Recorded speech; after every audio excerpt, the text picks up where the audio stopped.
everyone. Hey, where'd it go? What the fuck? There it is. There it is. Hi everyone. Hello, hello. I hope you guys are doing well.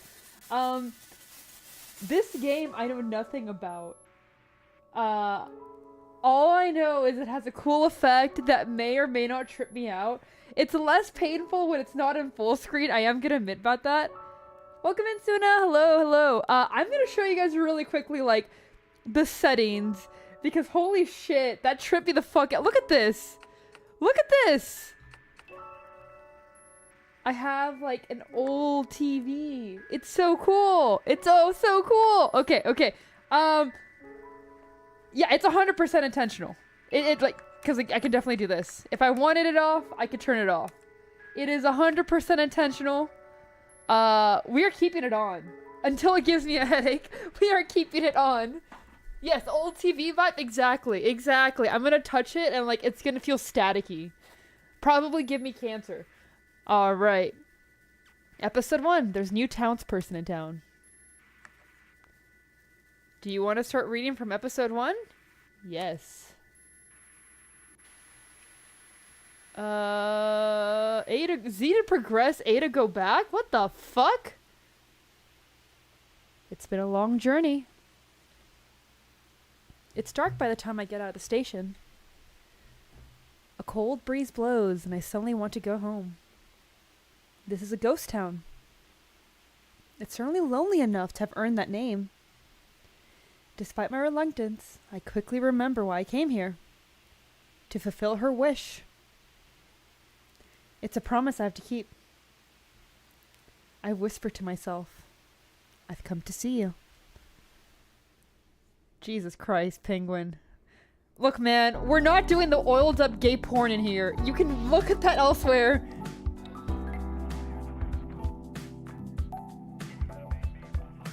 Ooh?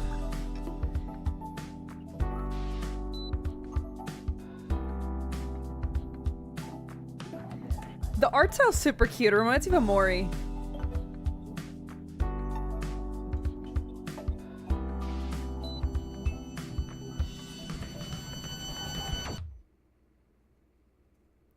Oh, that's concerning. Yeah, yeah.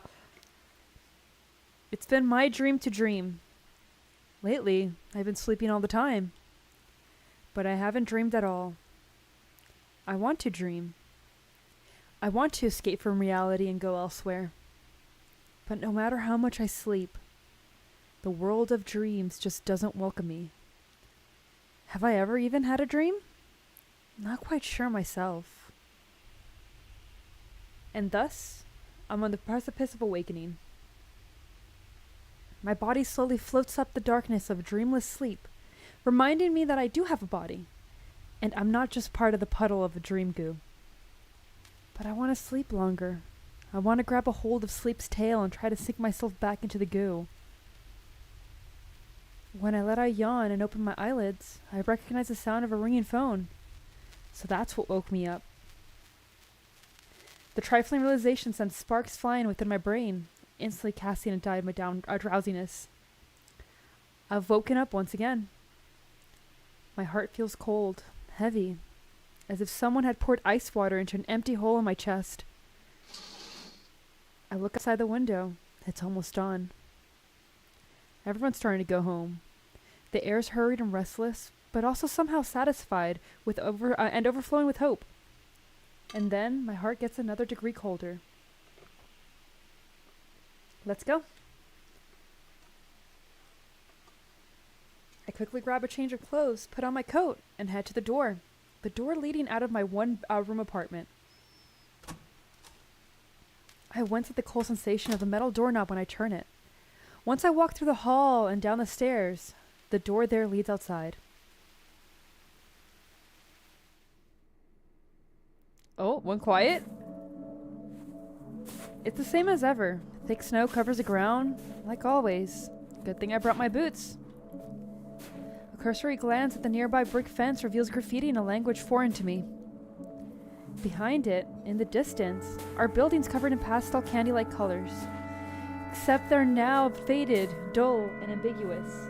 I am gonna lower the volume a little bit. Give me one quick second. Boop, boop, boop, boop, boop, boop.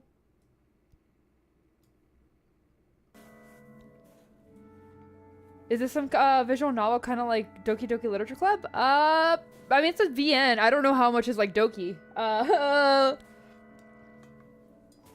There aren't many tall buildings. What does stand out, though, is a cylinder thrust forth from the middle of the town, as well as some peculiar silhouettes of a church in the distance that almost looks like... Ooh, whoa, what the fuck? No, turn off auto.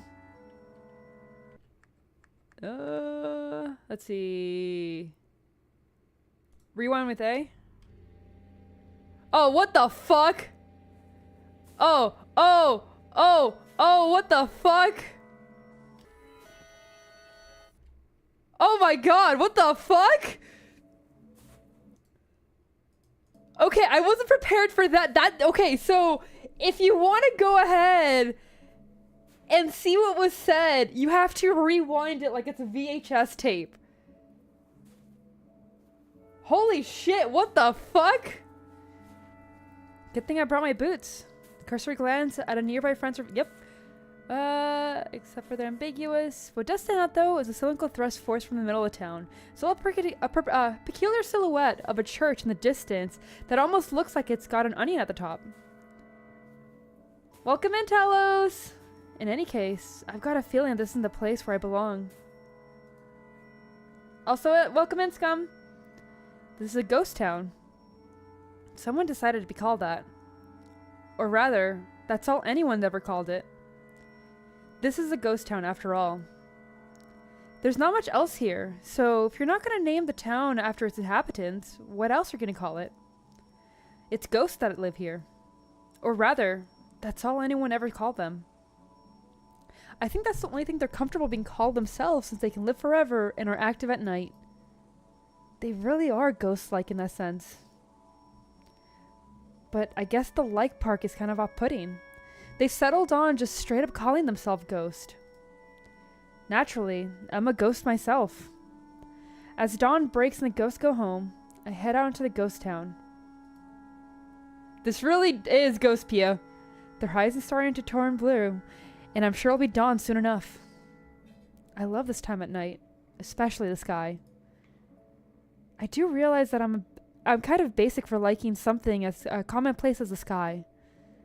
But watching the pitch black expanse gradually fade to navy and then blue makes me feel somehow both excited and relaxed. Oh, the music's really nice. Let me try to audio balance because I want to make sure you guys can hear it. But at the same time, it's not super loud. Hopefully, like, that's a good one. Why was I sounding so gloomy? I often space out and lose track of what I was thinking. It's been like this for longer than I can remember. I feel like a broken machine. If only I could keep these sad thoughts away. Not once have I been able to stop them. Man, girl's depressed. She can't dream. Holy shit. It is gonna be like Omori. She's just like you for real. Damn. Go work out then. Started digging through my memory to try and remember what started that gloomy train of thought and walk outside half asleep. My feet just started walking on their own. Someone once said a subconscious part of our mind is larger than the conscious one. I passed through the small gate at the similarly small apartment complex. There are many footprints left in the snow, but they're all footprints heading home in the opposite direction that I am headed. It seems like that lonely thought has set my memory into motion. I remember now. Once again, I failed to dream. Then I got a phone call from that girl, which woke me up. I couldn't sit still, so I went outside.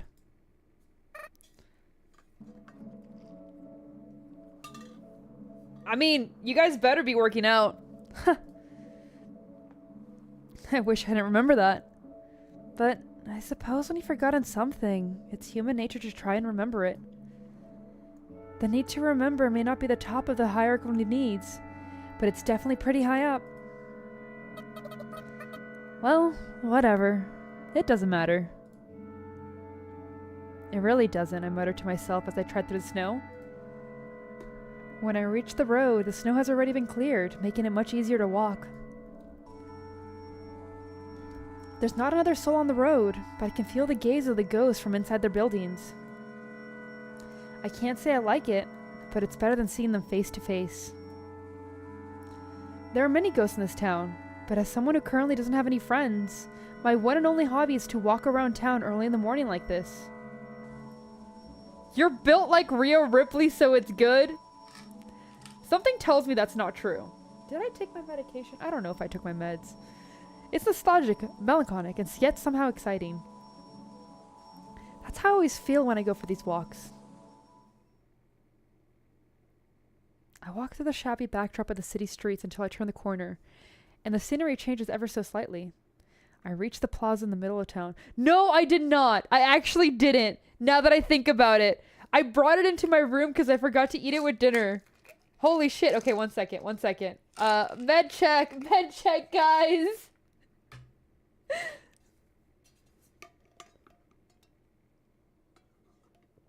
Okay, meds taken. God damn it. I need to remember to actually take my meds. Holy shit. Oh, let's rewind. There we go. I walk through the shabby backdrop of the city streets until I turn the corner, and the scenery changes ever so slightly. I reach the plaza in the middle of town. No, I have water on my lap. There are benches placed here and there, as well as the signboarded cafe with a full view of the plaza. But it's not exactly a place with a calm, relaxing atmosphere.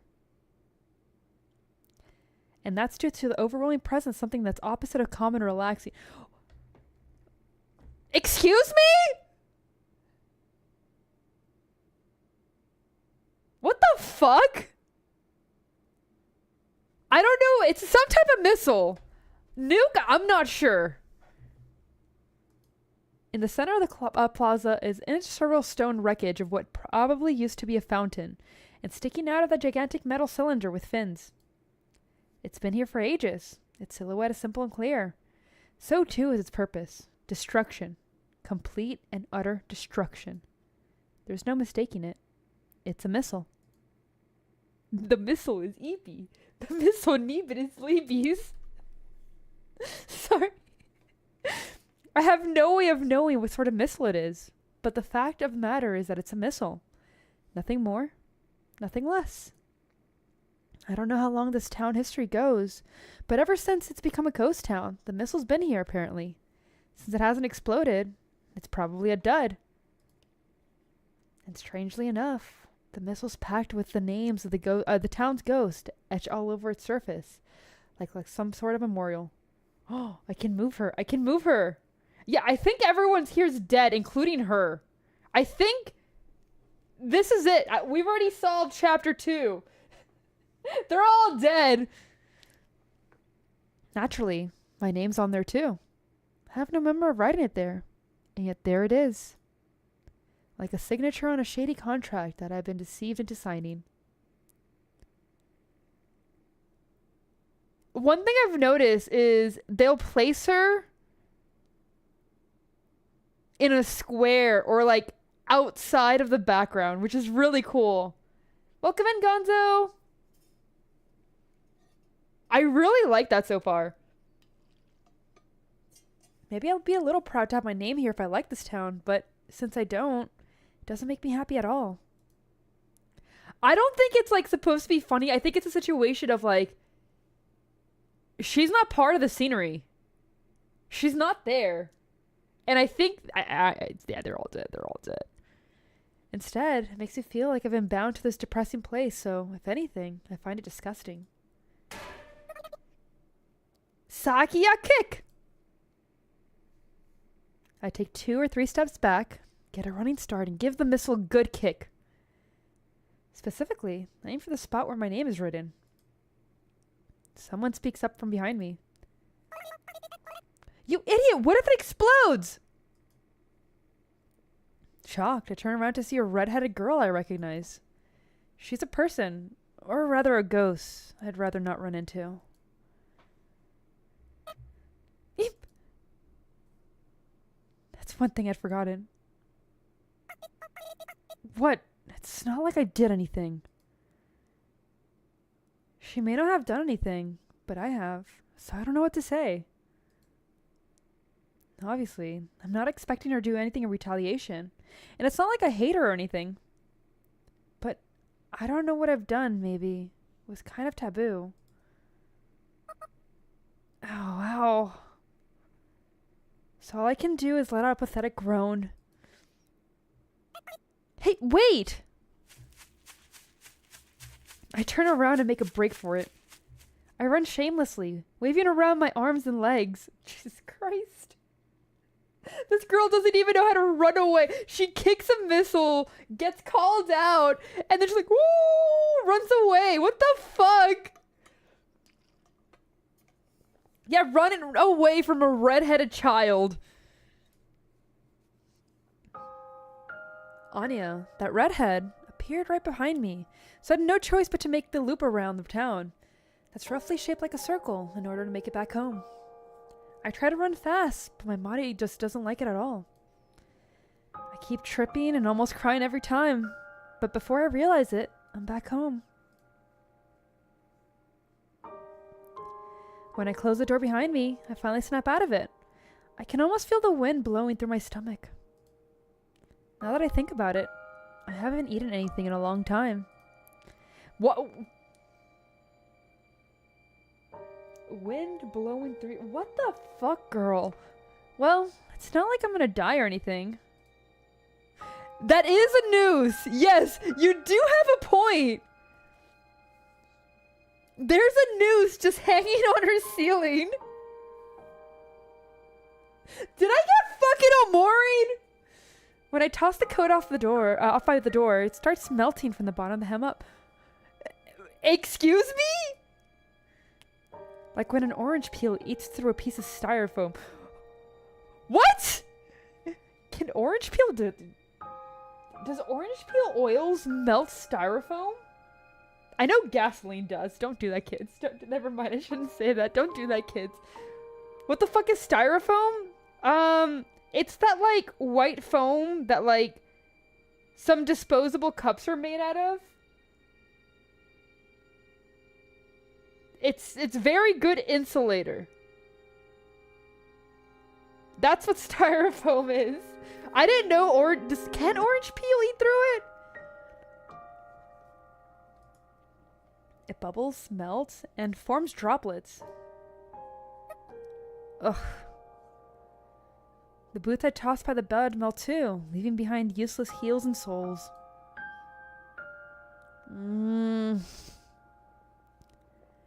By the time I toss myself onto the bed, even my feet start to melt.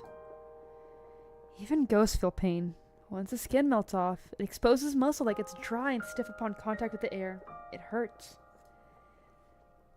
The smallest flicker of the air in the room causes unbearable pain, as if rubbing irritants into open wounds. Welcome in, Panda! Ghosts can't survive the morning sun. Then why did you go ahead and go out like... Oh my god, she's so stupid. She's so dumb. Protag has no brain! The reason I kept tripping over myself on the way here may have been the result of losing part of my leg muscles. Thinking about that possibility helps distract me a little from the pain. Excuse me? But it's not much of a problem as it may seem. It's no big deal, really. Nothing dies in this town. Just leave it alone for a while, and everything will be back how it should be. To sleep is to temporarily lend your body to the darkness of slumber. By the time I wake up, my body will be back to normal. My legs will have healed and won't hurt anymore. Hopefully. This sure hurts. I speak up, even though I know there's no one around to respond. Well, it'd be nice if there was someone to respond. Someone to sympathize with my pain. Maybe I'm a little lonely. Did a teardrop fall on my pillow, or was it my imagination? My eyes fall shut before I can find out. That is a curse combination. The, like, word Oshi then Empreg. That is cursed! I can see a town off in the distance. I'm heading there at full speed. To the left and right is nothing but an endless snow desert. Up ahead, railroad tracks stretch as far into the distance. Behind me, the railroad ties blur together, which is a sign that we must be going pretty fast. At this speed, I should be feeling the wind on my skin, but I don't feel a thing on my body. It's only now that I realize I don't even have a body at all. Without a body, I exist as nothing more than a perspective that somehow is chugging along the railroad like a train. Without a body, I don't get tired, so I aimlessly watch the scenery flow by. Once I'm a few kilometers away from the town, I finally recognize it. That's the town I live in. That's a bit of a relief. At least it's not some strange, unknown territory. Before long, my train self will arrive at the station. But as I gradually slow down, my body doesn't feel a thing, not even momentum. Suddenly, my perspective switches, as if someone had turned the dial on an old analog radio. My new perspective is facing the doors inside the train. I'm already at the station. The doors open automatically.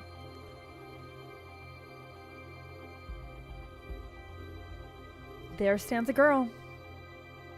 She pulls the corner of her mouth to the side to say bleh before telling me, "Welcome!" They sound like you. So far you should not like associate with anyone in the story. Please get help. Welcome? I've lived here for a long time, so I don't need anyone to welcome me. What even is going on? I try to tell her those things, but I can't speak at all. By the time I wake up, it's completely dark outside. No, I dreamt for the first time in ever, and I dreamt I was a train, and then I was a passenger arriving at the station. I have boring-ass dreams. Ghosts are nocturnal creatures, and thus the town's bustling with liveliness. No dreams again. Excuse me? The pain in my legs and the damage to my clothes have both vanished as if nothing had happened. I'm a little relieved. I think I woke up much earlier than usual. I check outside the window again as part of my daily habit to see how much time is left before sunrise. We need to talk. I haven't seen the electric bulletin before. It looks pretty haphazardly made too. There's wires poking out and duct tape stuck on there.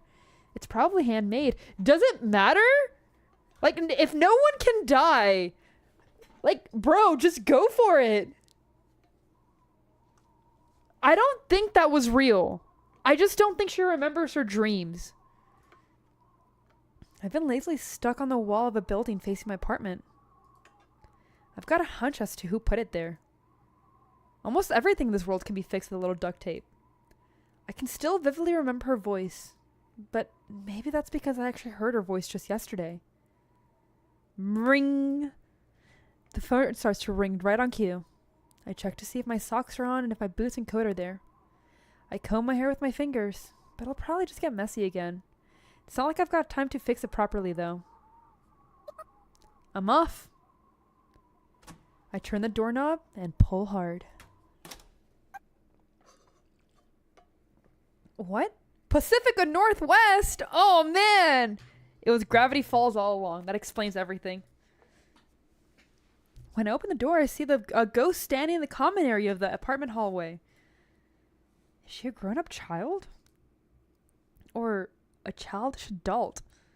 By appearances, she could go either way. But if you ask me, I know she's the former. I think she's beautiful. Yoo-hoo! Even if she starts talking, she doesn't stop filing her nails. She's number 2 on the list of people I'd rather not see right now. If it's not obvious, number 1 on the list is that redheaded girl, the ghost named Anya. Pacifica?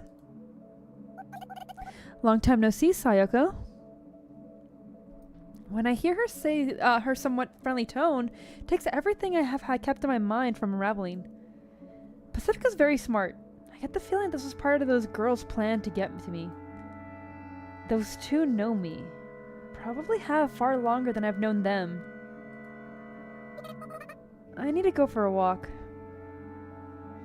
I know I can't oppose her, but I know I can't just not oppose her either. Listen to what I have to say and you can go on as many walks as you'd like. getting dizzy. Pacifica speaks softly and has a firm fortitude. I don't think anyone can meaningfully oppose her in any way. The phone keeps ringing from behind the door I just shut. It's kind of nauseating. But I'm sure you'll find what I have to say quite interesting.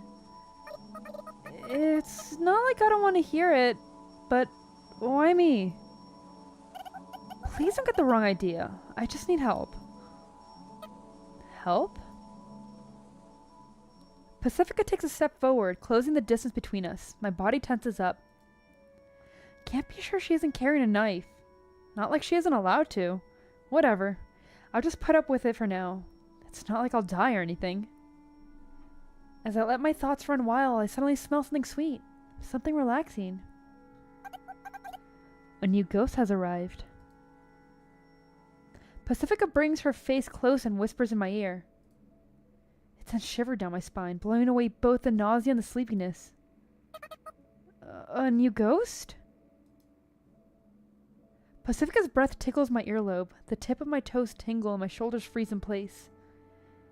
Oh, yeah. I guess ghosts breathe too, huh? Shh, not so loud. It's still a secret. Don't whisper in my ear. Like I said, not so loud. Pacifica's only whispering in my ear for secrecy's sake, but my ears are so sensitive, I can't focus on what she's saying. Okay, I'll listen. I'll hear you out at least. Really? Thank you. I thought you might say that. May I come into your room? Let's have a little private talk, woman to woman. Pacifica gently smiles from ear to ear, like a flower blooming. I feel guilty thinking there's nothing more about me that deserves a smile like that. I got an inferiority complex about how I'll never be able to smile like that. Those two thoughts gauge out my heart. Pardon the intrusion. Since I haven't locked the door yet, Pacifica opens it with her own and starts walking in, but then stops in place. Whoa. Pacifica? I mustn't forget my ninja manners. What the fuck? Ninja? Before she crosses the threshold to my room, Pacifica places her hands together and bows. What's up with that? I heard it was a ninja custom. That's news to me. No way! Welcome back, Suna! What the fuck? Oh, yeah, that happens. Skill issue. No, welcome in. Apparently, I've become known as a ninja in this town without even knowing about it. That's kind of concerning in its own right, but for some reason, it feels oddly satisfying to me to see Pacifica blush. It's a pleasant sight, I guess. The noose is gone. I don't know if it's just another angle. Okay. I'm guessing she tried to kill herself and then realized, oh shit, I can't die. That's my guess. Upon entering the room, Pacifica makes a beeline for the phone and picks it up. She simply says, yes, it's me. Yes, that's right. Yes. Please wait. Bye. And then hangs up. I brought you something. Sorry, but could you boil some water? I place a pot on the stove and turn to the table. Pacifica takes a bottle of instant coffee out of her handbag. And then she takes a tin of preserved biscuits. Ah. What's wrong, Sayako? I was thinking this is what I had for my last meal too. You mean when Anya made a mess on the crotch of her plain Jane overalls? Probably, yeah. How long ago was that? No idea. Well, I haven't had much of an appetite. It's not like I'll die anyway. My goodness! As I'm boiling the water, I listen to Pacifica scold me, saying that I should take better care of myself, and that it's not a matter of living or dying. And soon enough, 2 cups of coffee are ready. She unseals the biscuit with the Biscuit tin with a tug of the pull tab. Seems like a fairly decent meal to me. Girl, I know you can't die, but like, there's still joys to food. Find good food. If nothing changes, holy shit. Do you know? You could go all out, girl. You could go all out. And here you are like, damn, I guess I'm not gonna eat.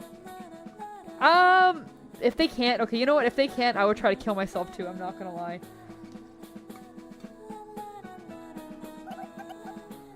So about the new ghost.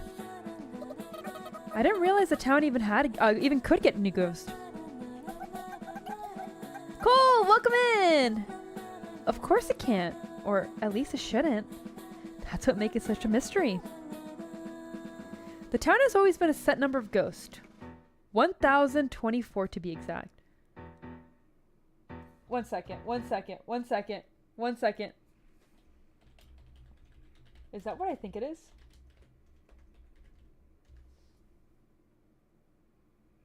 Yeah, okay. Yeah, that's 2 to the 10th power.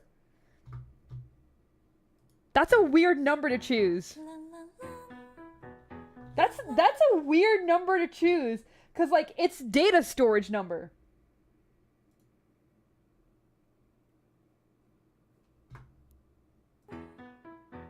Okay. The numbers never increase, nor decrease. Nobody's ever said anything about it. But I had figured out for some time. I don't know if it's a good thing or a bad thing. Can I turn off auto? Settings. Autoplay. I want to turn it off. I can't. If I hold it, it won't turn it off. Let's see. Shift. But I feel like adding one more ghost won't make such a difference. Maybe someone decided 1,125 would be a nice number. Can I turn this off? Holy shit, I hate the auto. That's gonna drive me insane.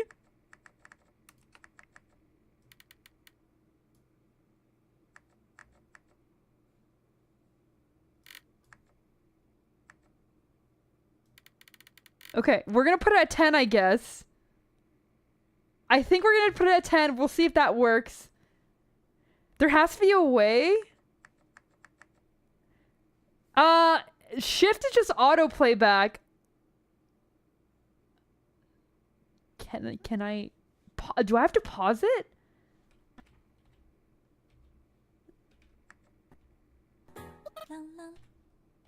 Okay, no, that just does that. What the fuck? Okay. We're gonna rewind it a little bit. Oh shit. Yeah, I don't know how I feel about the auto, and I don't know how I feel. I'm gonna hate it. She's a girl around your age, Sayoko. I see. For some reason, my heart skips a beat. A second later, my chest feels somewhat warm, somewhat numb.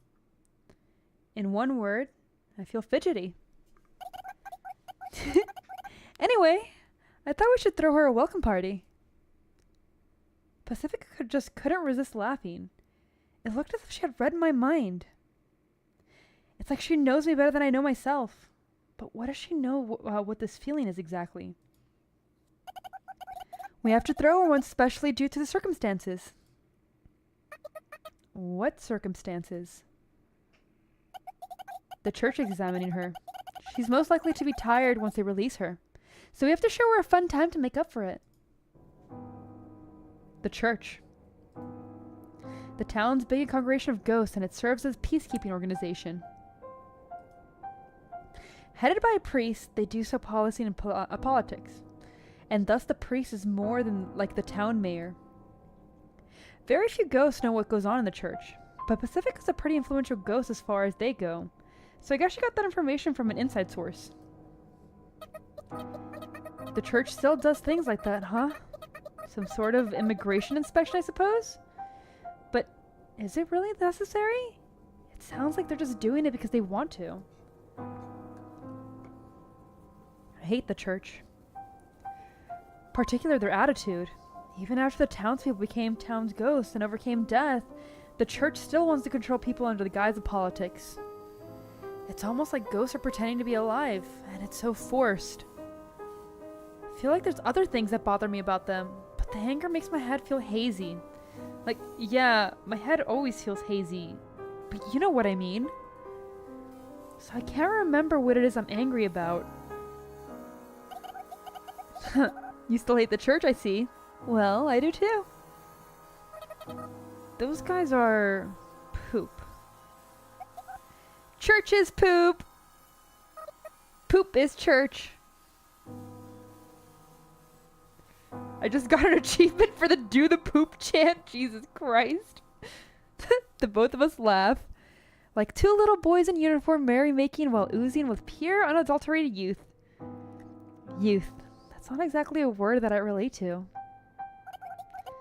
So, Sayako, will you help me out? Okay. I'll help if I can. Thank you. I'm so happy. When Pacifically hugs me tight, my body stiffens. There's nothing I can do. I figured I need some sort of opportunity to do this, so I've been waiting for a long, long time. I'm so happy I could talk to you like this. Pacifically talks earnestly between sobs. That's right. While she may act overly mature sometimes, that's all it is. An act. Everyone who's close to her knows this. Huh. I remember more than I thought. I feel happy that I remember. But it also feels odd that she's got some attachment to it. It's a swirl of emotions, like a spinning barbershop pole. Pacific is as gentle as ever. She hasn't changed. But what about me? I feel like I've changed a little. The same way milk changes after its expiration date. A change you can smell with a single whiff. Girl, go shower! Go shower then! God damn! I can't go back to being me. Also, I have no idea what the fuck is going on either. This game was gifted to me. So, I don't know anything about it, but it looked cool, so I said, fuck it, we ball. I suppose that's how I describe the way I feel. I guess I was just looking for an excuse. You've always been so close. I just needed a little courage to speak out to you. What is this game about? I don't know. So far, everybody is a ghost. We melt in the sunlight, and I think we're gay. That's all I know about this game. Ow, ow. There's nothing I can say. Being touched makes me feel safe. I don't want to let you go ever again. But at the same time, it also makes me anxious. After all, I have no idea how I could ever repay someone who makes me feel this happy. If I get too comfortable taking advantage of her kindness, she might start to hate me. And I don't want her to hate me. I can't find the words to say. With just a simple hug, all those feelings are revolving around inside me, and I'm just so afraid of what I'll end up crushing this moment into dust. Really quickly, why is every Yuri VN, like, emotionally broken? One of them is always emotionally broken. There's always a pro tag who's like, yes, I am dying, if not physically, emotionally. Everything is woe, the world is ending, everything's fucked. Lesbians must be examinated. What the fuck? I can't find the words to say. With a simple hug, all these feelings revolving around me, and I'm just afraid that I'll end up crushing the moment into dust. And just like that, the happiness has faded away completely, leaving nothing but coarse anxiety coursing through my heart. Am I just used to dealing with kindness? Ah! Pacifically suddenly lets go, and for a second, I fear my worst fears come true. But the reality is slightly different. Sorry, Sayako, but, I can feel your boner. No. What is it? Are you showering properly? You, kinda smell like spoiled milk. Girl! You need a bath! Oh, now that you mention it, I haven't showered since the other day. Which other day? You know, when Aya spilled coffee on those ugly overalls of hers? Girl! The poop talked? Pacifica leaks backward away from me. There's a look of fear on her face and she probably won't want anyone else to see normally. But, I mean, if no one's gonna come see me and the air's not human, then why bother showering? Because you're stinky! Oh man, that room is musky. You know, oh, she walks in and you smell it. Oh, no. God damn. Woman! Woman! God, I hope not. If you guys are like this, I'm banning you guys. Go shower. What the fuck's wrong with you people? What happened to I don't want to ever let you go again? Who asked you, you 100-year-old poop? It's been 100 years? The very concept of calendar has disappeared from this town, so time has been incredibly ambiguous. Individually, a day is simple to track, but as the days piles up, it's impossible to keep track of months and years. You'd have an easier time counting the sand in the desert of snow surrounding this town, one grain at a time. Look, man, I have to shower daily. If not, I will go insane. So when people don't, huge judgment. Like, I understand if it's like you're skipping it to wash your hair or things like that, but like, god damn. If you think about it, I suppose it's not normal to go this long without showering, huh? Maybe I really have changed. Am I trying to reclaim myself? Take a shower now! Okay. My fear of being separated from Pacifica turns into fear of Pacifica herself. I can't stop thinking. Grab a towel and head to the bathroom as quickly as possible. Okay, if she hasn't showered in 100 years, how long has it been since she cleaned that fucking towel? Like, I hope it's one of those situations where that towel melts every single day and reforms itself like everything else. Because, dear God, this woman, holy shit. Stinky lesbian. She is the stinky lesbian.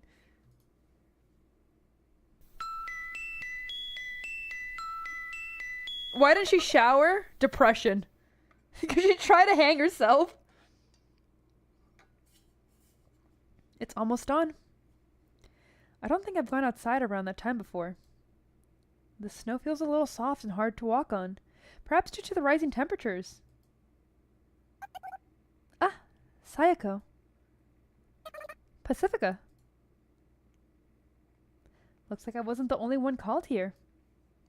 I see. I guess that makes sense. The time has come. Is it done? I wonder. I can wait. Pacifica nods and waits her words for a while, and then... If you can't wait, then let's hurry! Hey! I chase after Pacifica when she breaks into a run. It's my first outing at dawn. We dash as if swimming through the pristine air. Main Street looks so different compared to how it normally does. It's like a quiet, still pond. And just how a skipping stone makes ripples into a still pond, our footsteps and Pacifica laughter break the silence. I'm excited. Not that I mind, but why are you out of breath?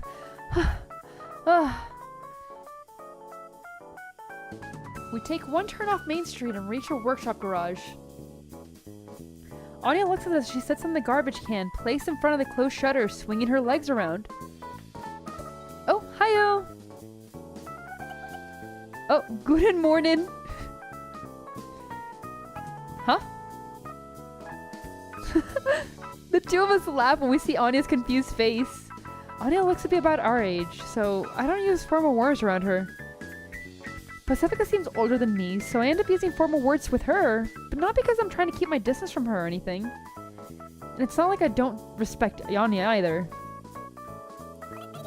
Do those greetings mean anything? Not really, poop. You starting something? Well, this is usually how things go. Though something special is waiting just around the corner, that doesn't mean things will suddenly change between us. Well, whatever. I'm tired, so let's get down to business.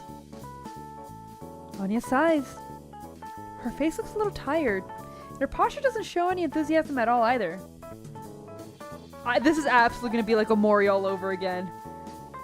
So, is it done? Is it done or is it not? What do you think? The way her eyes light up with confidence already spoils the answers to the question. It's done! It's done! I did it! I did it! Want to see it? You want to see it? I want to see it. I grab Anya by the shoulder when I say that. We've both lost our cool. Anya chuckles to herself and pulls a remote out of her pocket. Time for the big reveal! Clack, clack, clack, wee, wee, gashook.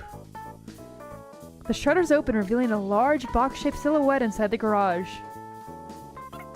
Ta-da! There it is. Our hope. Our first weapon. This one's for the books. A squash armored vehicle. At least that's what it probably is. Wow, that's amazing, Anya. Indeed, I'm impressed. We walk inside the large, spacious garage, storing the armored vehicle, and pat its frame. I'm not a car person, but I can tell it's a reliable machine. Yeah, nothing's gonna go wrong. They're all gonna be friends. Definitely not giving death flags already. Honestly, at least they can't die. Well, then again, that might change. The armor looks like it would deflect a few bullets, and the big fat tires look like they can handle them any soft in any terrain. I doubt you could get anywhere in the snow desert surrounding city without something like this. Well, it's an honor to hear that. Thanks. Anya is an apprentice at the local town repair workshop. Though I feel like this is the first time our career skills have proven useful to us since we got to know each other.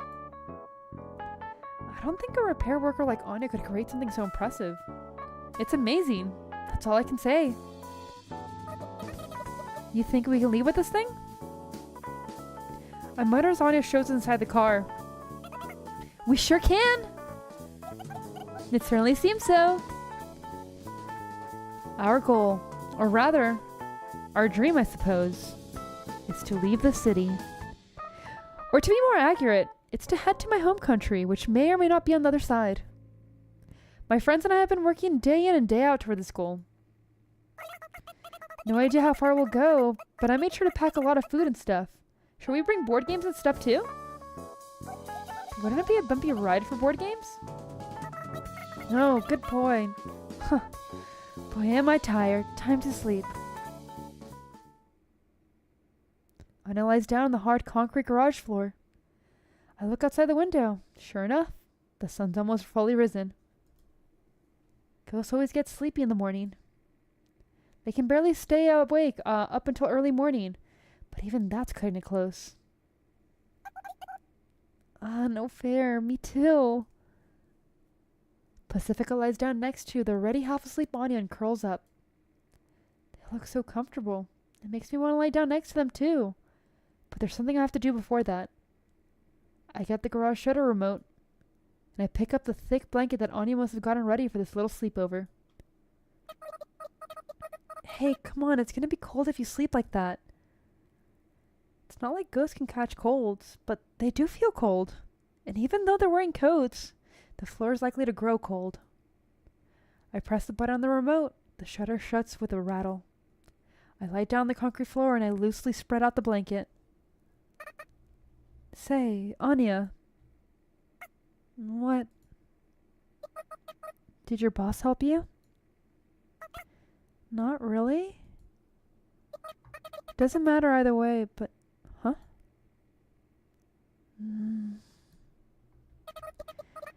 Are you pretending to be asleep?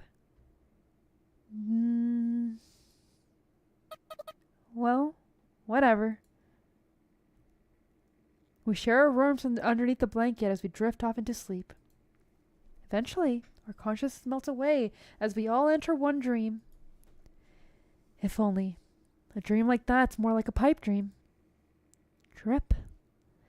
And with the last thought, I sink deep down into an ocean of sleep. My vision blurs as crossing the surface of the waters. My eyelids are heavy. So heavy they start to sink. They start to sink by themselves. But right before they close, in the sliver of my dim vision, conglomeratationally, what the fuck? Who's that? What the fuck was that word? We walk around the street at night. In other words, during peak ghost activity hours. I never thought I'd walk around the streets underneath a pitch black sky again. You don't have to be so nervous, you know? You see, this is how you can separate who's a guy or girl, because like girl sleepovers are just chill. You fall asleep without worries.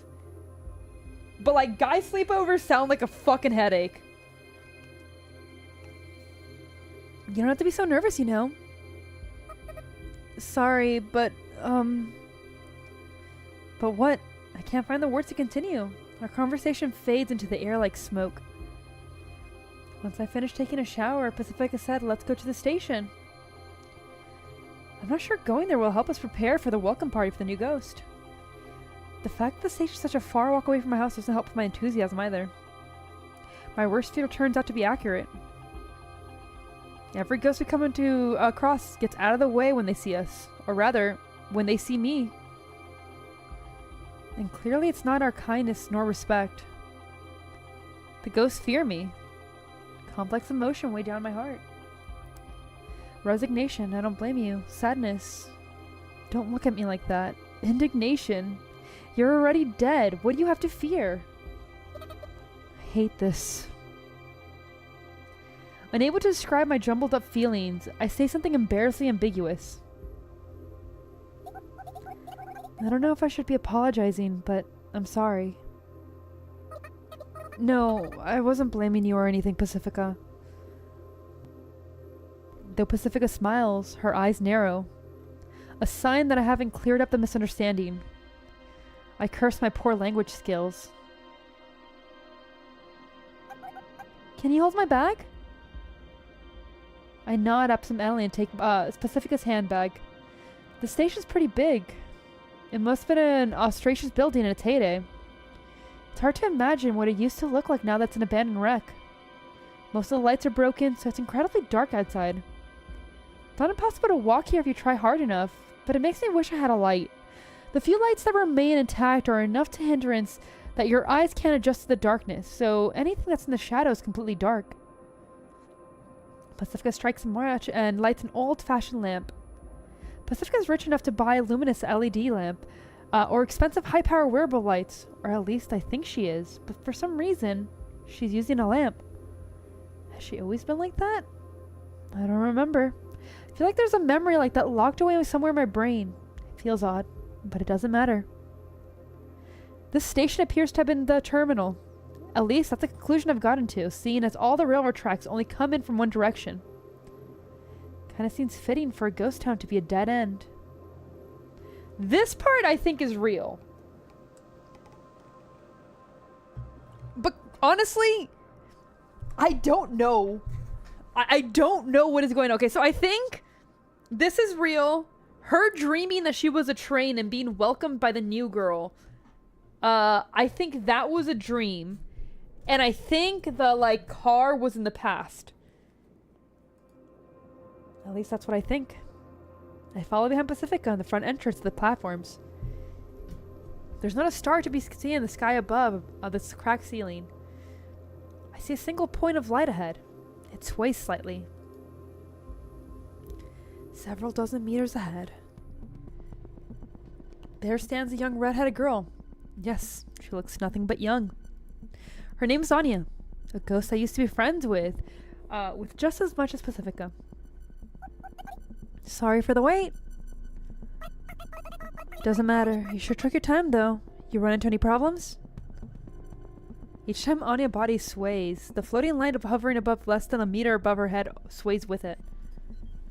I'm not sure how that thing works, but it makes her look kind of funny. It's like an angel halo. I mean, doesn't that seem funny? A ghost cosplaying as an angel? I had Sayako take a shower. Oh, I see. I stay silent. I decide not to say anything unless spoken to. Long time no see. Yes, I guess so. Looks like I win this time! Whatever, Passy. It's not like I wanted to win anyway. And I didn't want to lose, Anster! Anster just doesn't sound right. The two of them exchange playful banter, but Anya's face looks a little stiff since I'm here. These two are my only real connection to the town. Judging from what they said, I guess the two of them were betting on who could drag me out of the room first. But I'm not enough of an idiot to say I'm not enough of an idiot that I'd say something like, "Don't use me as a pawn in your games, you two." I mean, the lesbians. If it means she's happy, maybe it's okay she's not a lesbian. Maybe the real depression was being a lesbian all along, dear God. Lesbians. It's necessary just to accept those sort of things if you want to revive interpersonal relationships that remain stagnant for years or even longer. Okay, Sayako, let's head to the garbage dump. Why the garbage dump? I wanted to ask, but instead, I stay silent. I don't want to disappoint them.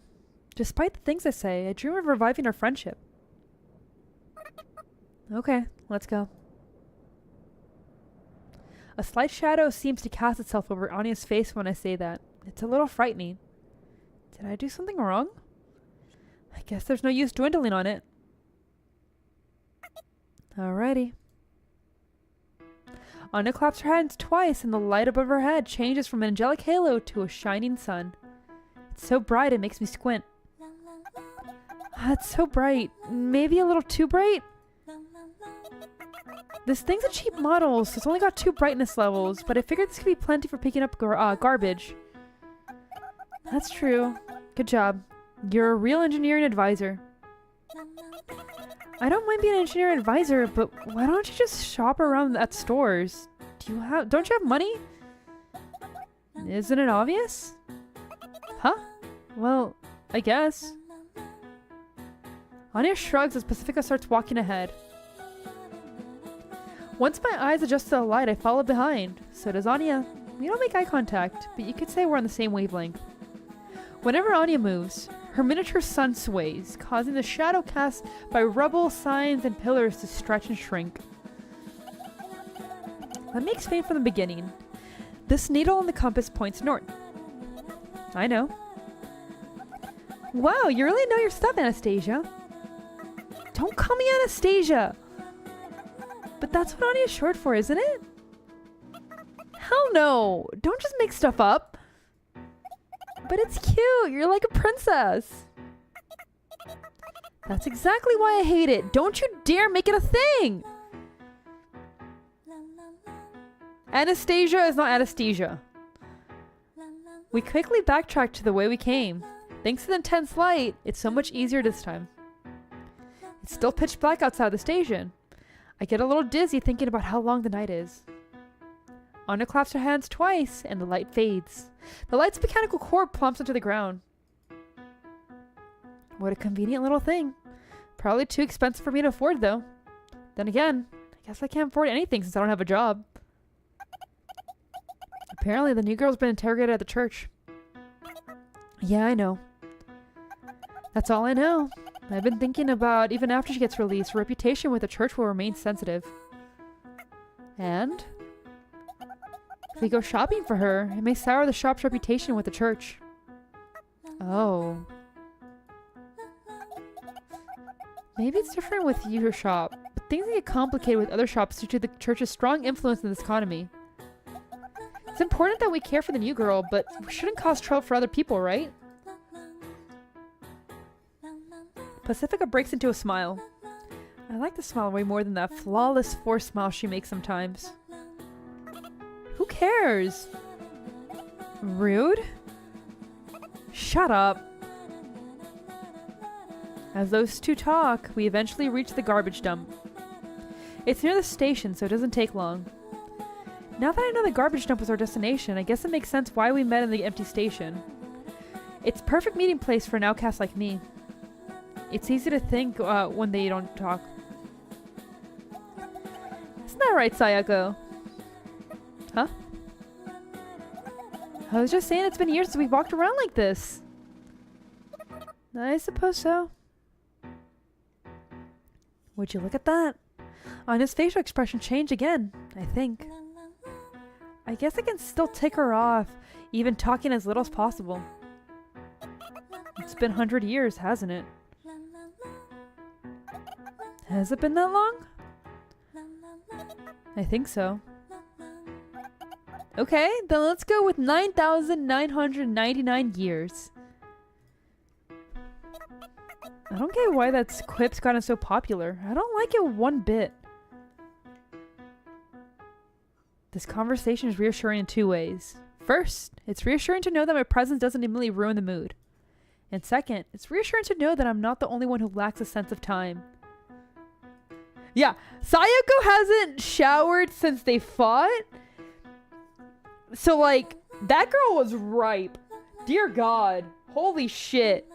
You have, like, Napoleon's don't wash, and then you have this level. What the fuck? Now that I think about it, I don't think I've heard anyone else talk about it. Maybe I just don't remember. My memory is pretty much just this vague puddle in the back of my skull. Maybe it's just because of common knowledge. Maybe I've forgotten what common knowledge is.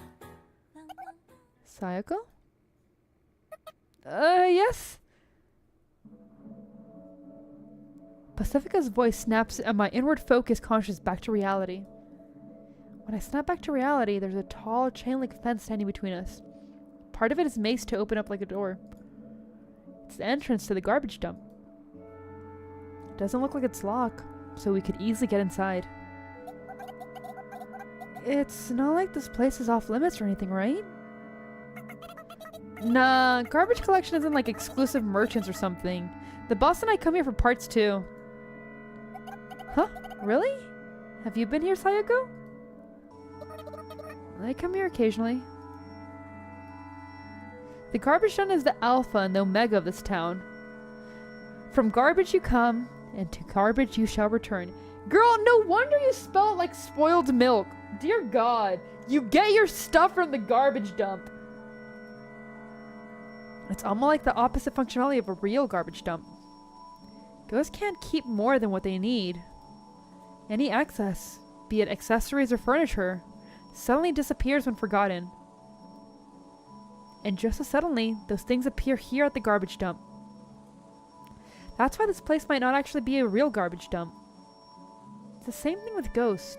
We just happen to call them that. But nobody knows if that's what they really are. But they still exist regardless. Whoa, it's hard to find your footing here. Get organized. That's a tall order for a garbage dump. Anya turns the light on again as she carefully trudges over piles of garbage. Garbage tends to end up in clumps of unrelated items, so with that information in mind, we look for conspicuous pretty goods like streamers or colored pens. By the way, Pacifica, wearing white to go dumpster diving? Bold choice. Very bold choice. Holy shit, girl, what is wrong with you? I find some sort of canned fish at my feet, so I pick it up and put it in my pocket. The can has some sort of design as the biscuits I just ate, so maybe it's from the same manufacturer. That's right. Even food is part of the cycle. Everything, and I mean everything, comes back around to this garbage dump. The can of biscuits we just ate probably back here too, biscuits and all. All of the shops Pacifica mentioned collecting items from the garbage dump to process and resell. Ghosts rummage to the garbage dump and live modest lives based on their needs, just as they always have, and probably just as they always will too. You can say that for ghosts. This place is like a bountiful ocean. Bro, I would like cry because my figures would just vanish. And it'd be like that Spider-Man scene where he just grabbed her, no! And like just vanishing. And me running to the garbage, trying to find my Miku figure on the dump. And I suppose that's why it's relaxing to come here. Here, you can find anything, as long as it's not living. I feel like I've heard something like that somewhere before. But who was it that said it again?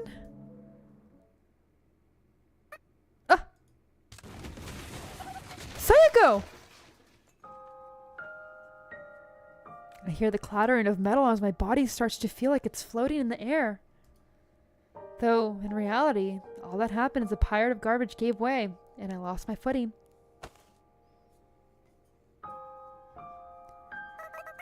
Look, you gotta be careful, okay? I'm sorry. Unable to keep up with Anya's sudden movement, the lamp floats, tumbles into the garbage pile, and shuts off. So not only did I lose my footing, but it's also suddenly dark, causing me to panic for a second. Anya and I are pretty much the same height, but her hands seem a little smaller than mine. I grip her hand tight and place my foot on solid ground. I keep holding her hand until my eyes get used to the dark. Sorry. It probably would have hurt, because they say that they can still get hurt, but they, like, heal overnight. So she probably would have gotten hurt, her entire skin would have melted off where it got hurt, and she would just, like, slap painfully. You don't have to say it twice. I may have ticked Anya off again. My hands are sweating like crazy. No, it's the car. Pacifica murmurs. The fallen garbage reveals what was underneath. Jutting out of the pile of garbage is a rusty station wagon. There's no way this is stable footing. The car thing was a whole ordeal. It took until morning to work on it that one time. Only now does Anya look me in the eyes, as if peering into them. Her green eyes glow gently, like beautiful emeralds. Her hand starts to feel warm, though I guess it's always been warm. I'm only now noticing it. I relax just a little bit. What car? With one careless word, I extinguish that light. The warmth in the hand quickly fades. Though that shouldn't be a surprise as she's shaken off my hand, exposing its damp surface to the cold air. Okay, so I have a feeling that everybody else has memories, and like, hers are kind of fucked up. And that's probably why everyone's afraid of her. Did she try to kill herself and like just lose her memories? What did she do? Don't you remember? Even you should. No, wait. I remember. Honestly.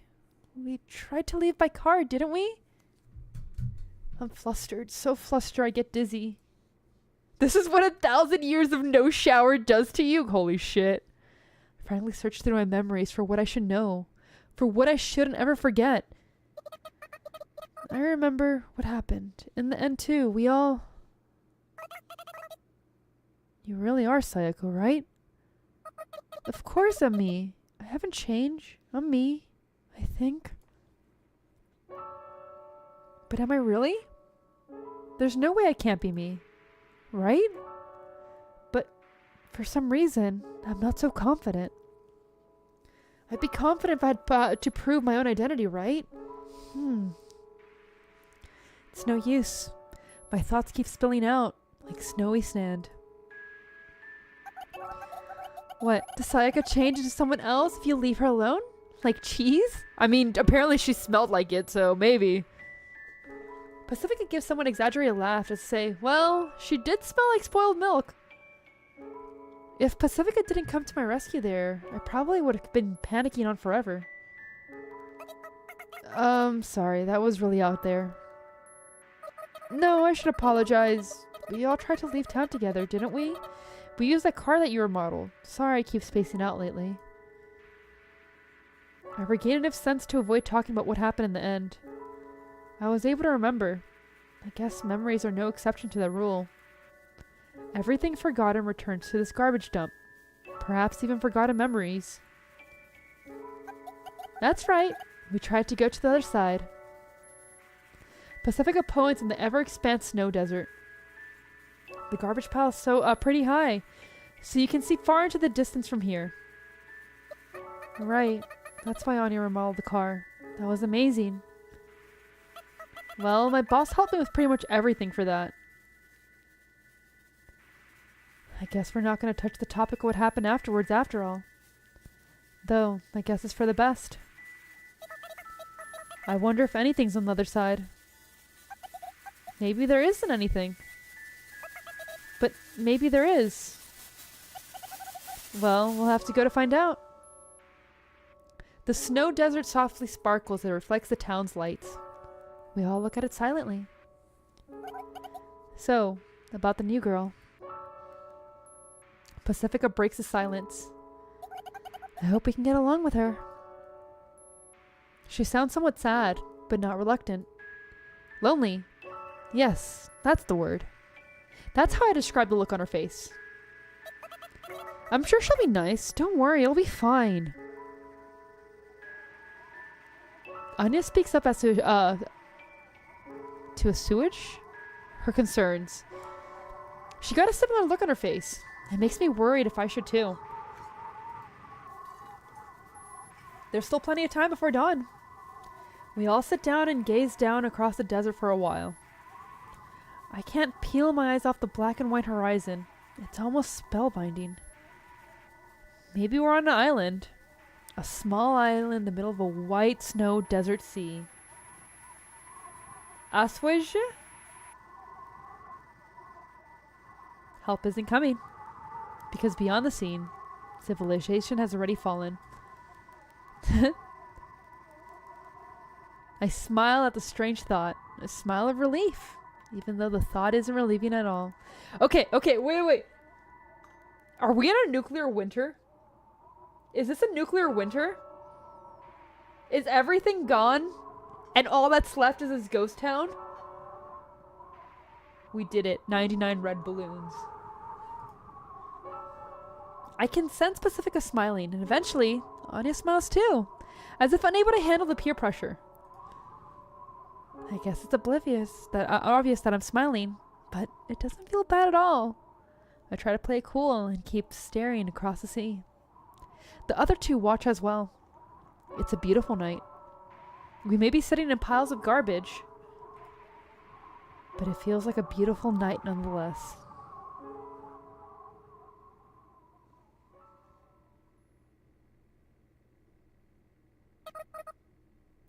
About 60 out of 100.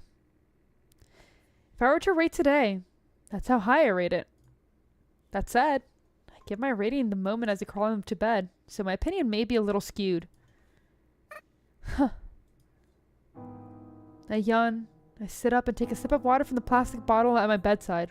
A bottle I just had picked up earlier. The cold sensation passes down my throat. I let out another sigh. I'm not too tired. I'm too tired to even feel tired. I'm so tired of thinking. I don't want to think about being tired of thinking. That's how pathetic I feel. We were able to pick up all sort of party goods, load them into the bike trailer we found lying there, and carry them off to Pacifica's place. Pacifica wanted to take home a small, stylish sofa, but got into a little argument when Anya said it was out of the question. I wanted to reflect on what happened today, but the moment I lay down in my bed, I thought, nope, not happening.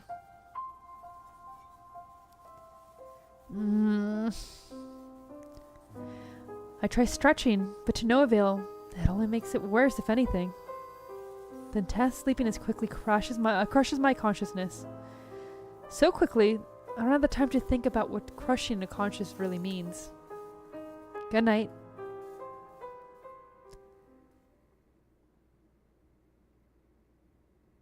The following is Sayako's attempt to recalling her memories.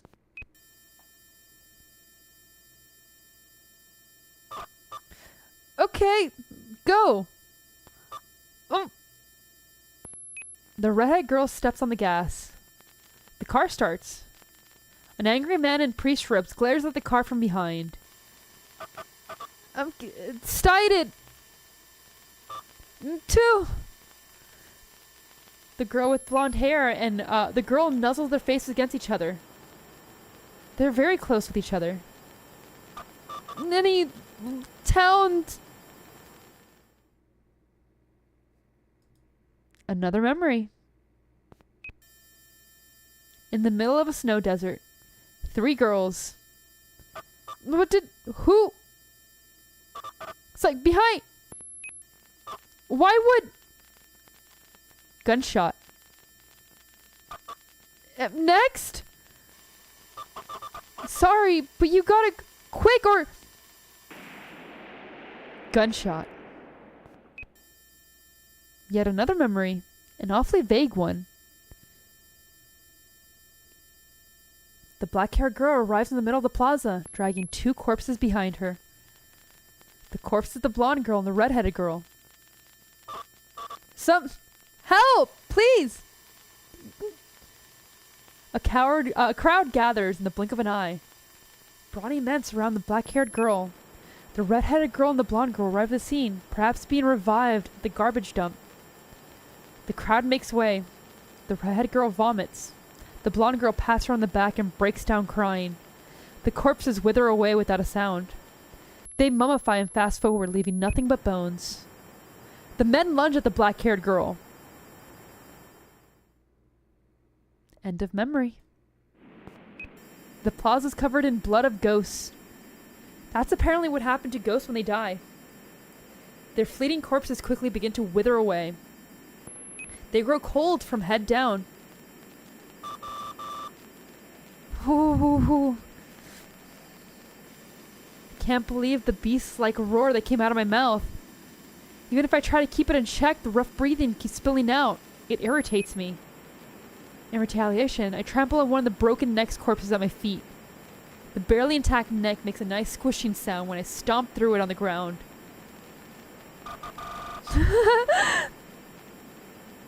I look up to see Pacifica and Audio staring blankly at me.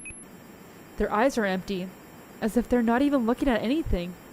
My mind is completely blank, but I do know what I've lost everything. I try to escape. I turn my back to them and try to run away. And right behind me stands an unfamiliar girl.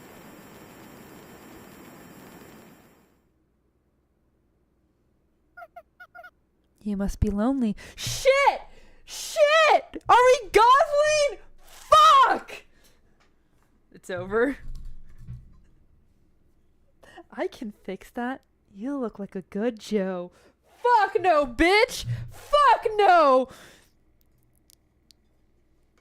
Lonely. That's what the girl said. That's the one word I wanted to say more than anyone else. I feel as if I cried. You know what? It's a good thing Penguin isn't here. It's a good thing. Maybe I did cry this time. But before I can check, the dream ends.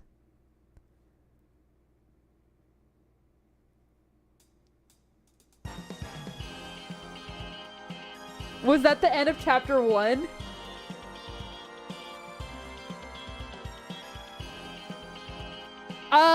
There's more than one chapter, but I don't know if the rest of the chapters are released yet.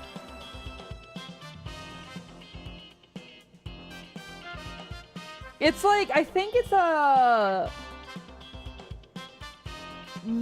yeah, I don't know. We're gonna figure it out. There's still more, because there's no way it just ends there.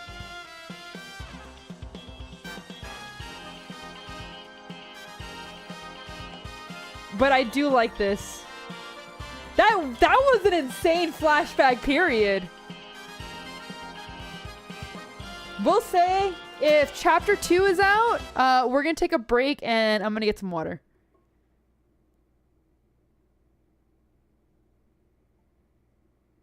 Okay, I finished episode 1.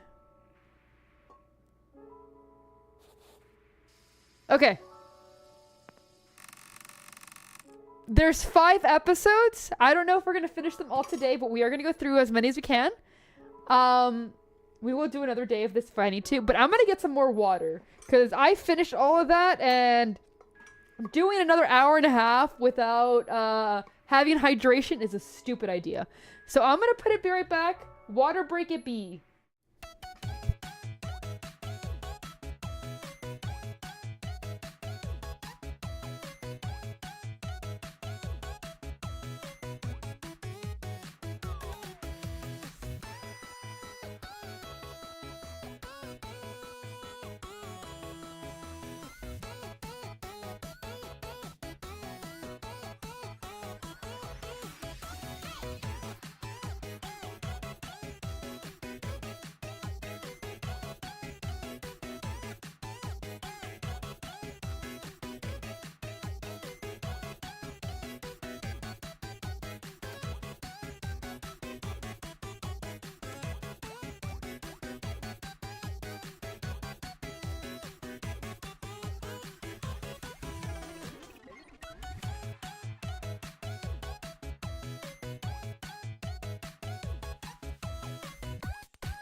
Boo. Hi. I'm back. Okay, here's the thing. I want R-Truth to win. What do you mean don't just do that? I want R-Truth to win, so that way he can revive his childhood hero. I will go ahead and watch it later, though. I think I'll be streaming when it's going on. What matters is... No, this is a long story. Only R-Truth can bring back his childhood hero from that. Honestly, yeah, R-Truth. I feel bad for R-Truth. Damn. Honestly, if R-Truth watched me and was like, yeah, I like watching her, he would absolutely be like childhood hero. Yeah, I'm streaming tomorrow. What do you mean? I'm supposed to... Well, I'm gonna do an art stream, if my hand is feeling well enough. I may have fucked up my hand yesterday, but that's a secret. That's a secret. Yeah, I should be streaming tomorrow. If I cannot do that, I'll be streaming something else instead of art, but I'll be streaming tomorrow for sure. Who knows? Maybe if I feel bad enough, we'll do a watch along. Alright.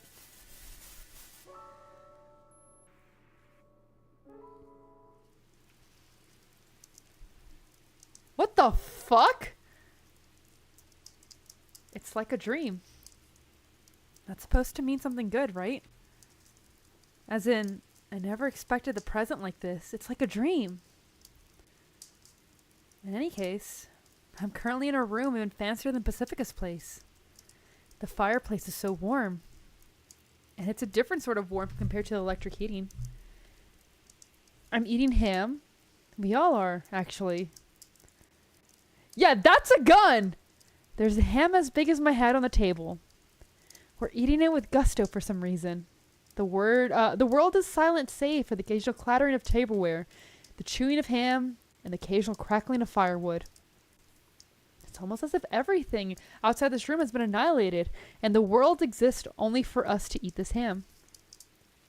And when I say us, I mean... me. An unfamiliar girl.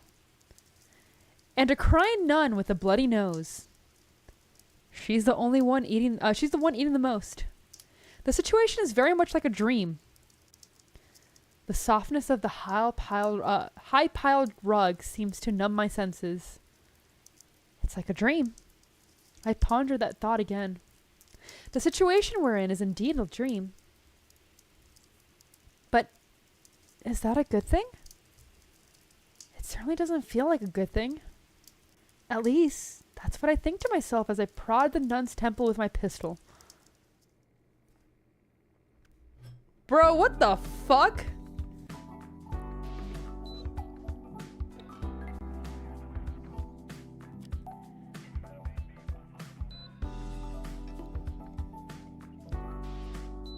How did you get here?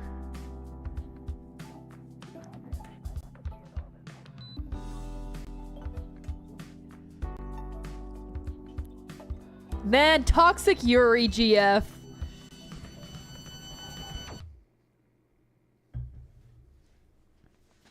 I remembered something. Just that it happened. I don't remember how I felt about it or anything. It was as if I was simply watching a slideshow in an empty audiovisual room, completely disinterested. Huh? Did that happen? For real?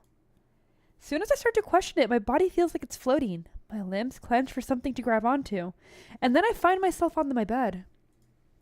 I had woken up. Was that a dream? That was strange. I spaced out for a while, but I remember what I just had to do and got out of bed.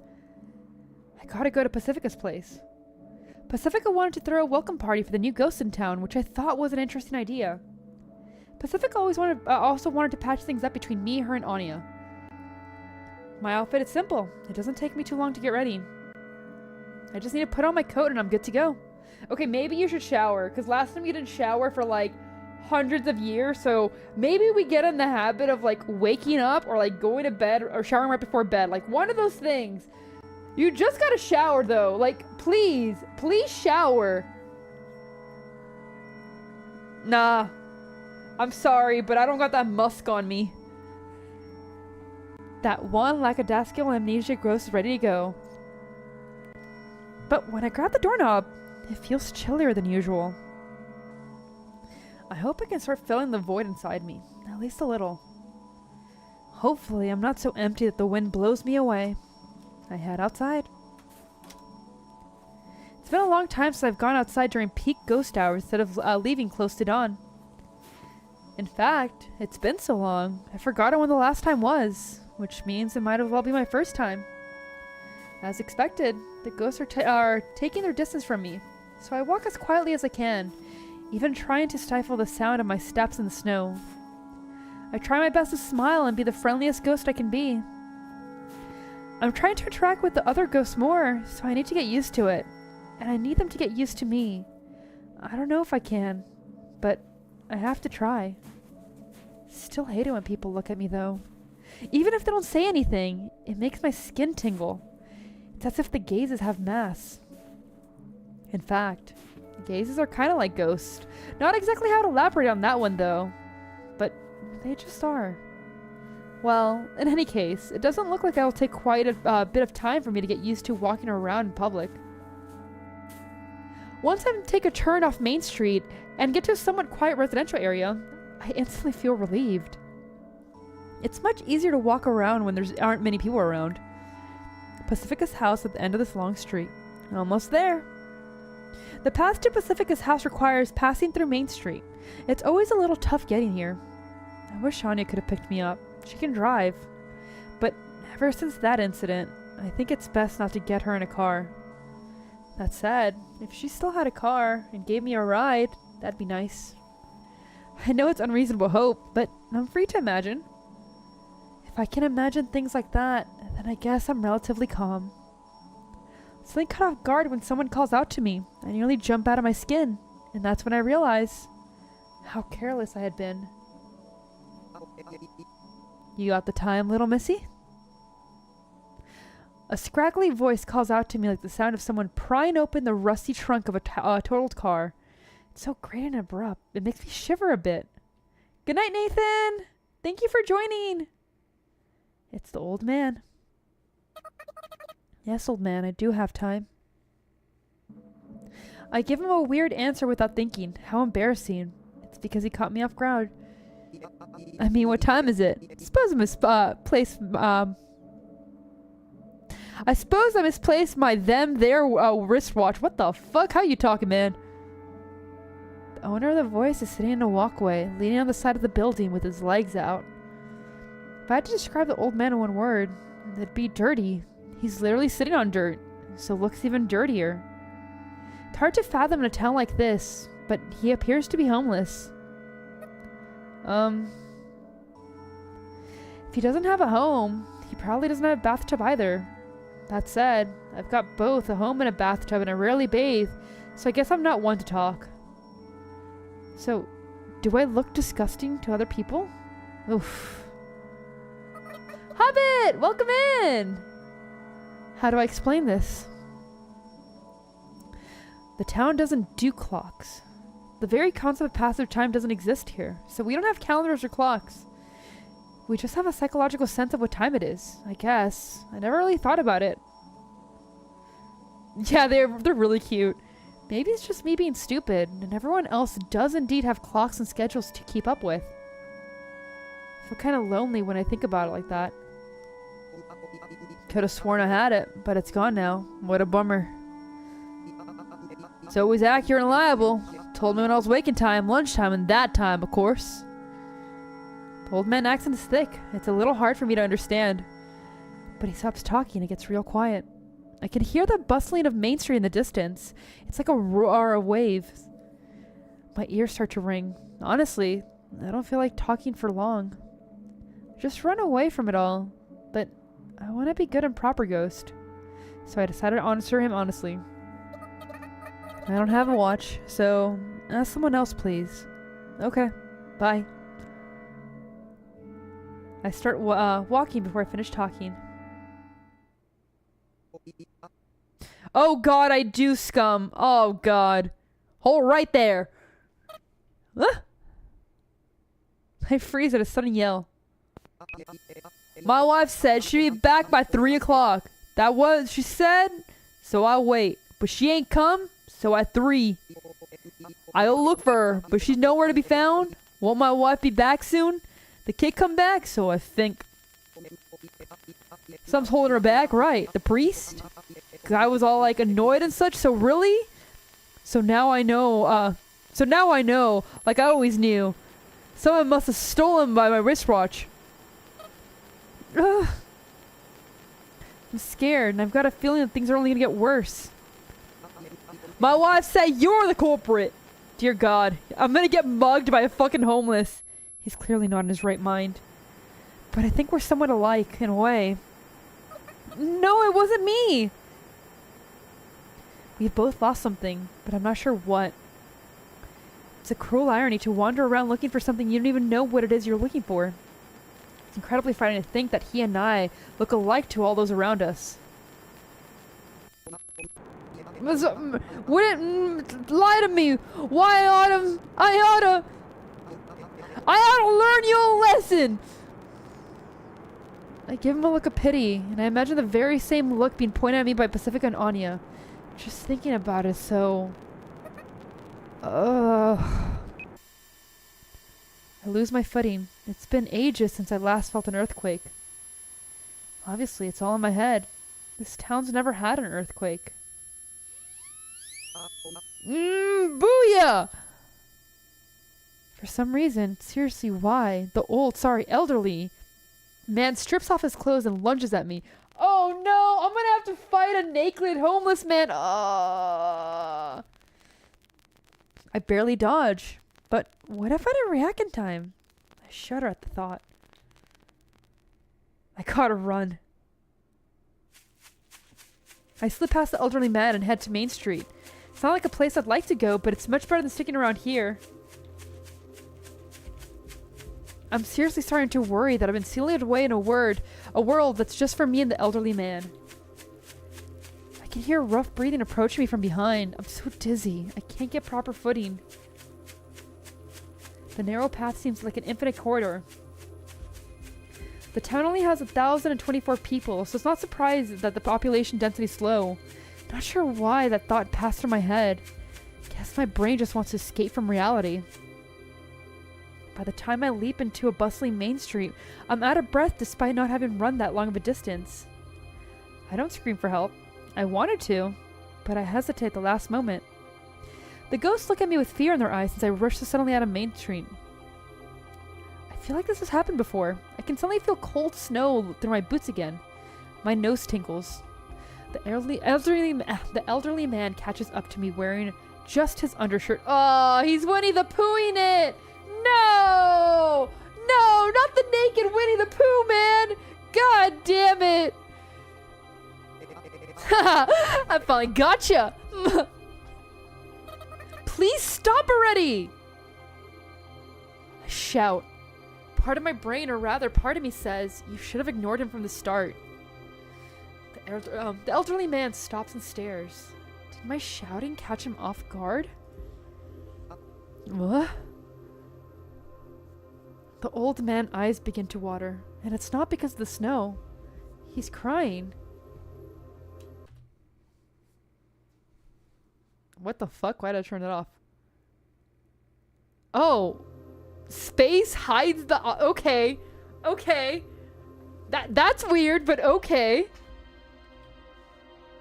What the... what the fuck? Why am I alone? Why won't nobody love me? I hate this visual so much. His cries echo even louder than my shout.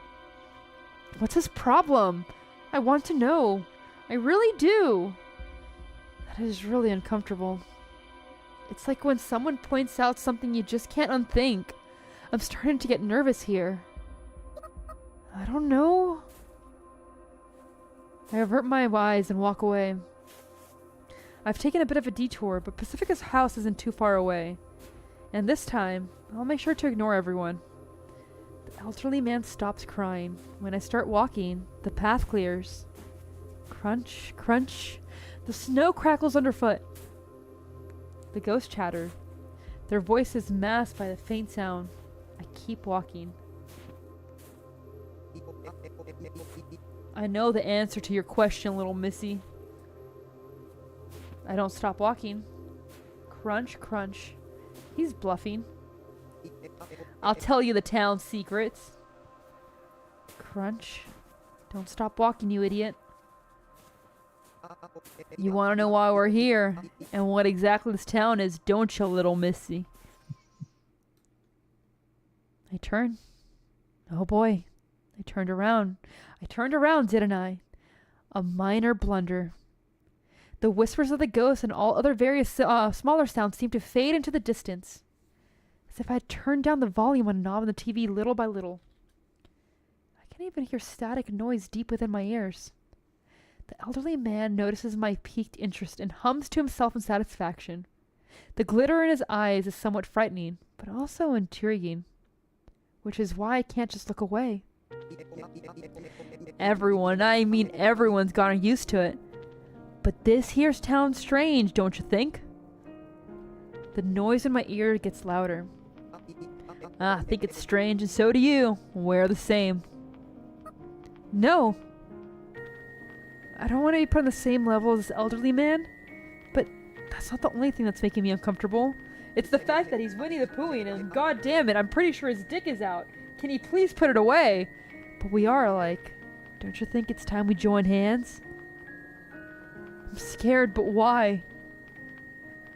It's probably because I'm not mentally prepared to hear the answers to those questions I've always had. Now they're all within grasp. I'm faltering. Are they, though? A psychotic, naked, homeless man is like telling you, I got the secrets to life. I know why we're all here. No, you don't. Walk away. It is not. Woman, leave. Also something, you gotta just go. Leave. She's fucking insane. I don't think she's the smartest one either, let's be honest. Together we can put an end to this here sealed away era. It's a win-win situation, see? I'm curious, but I don't want to know. You know when someone at school says they know your crush's crush? In worst case scenario, that curiosity can make me turn out like him. The elderly man takes a step forward.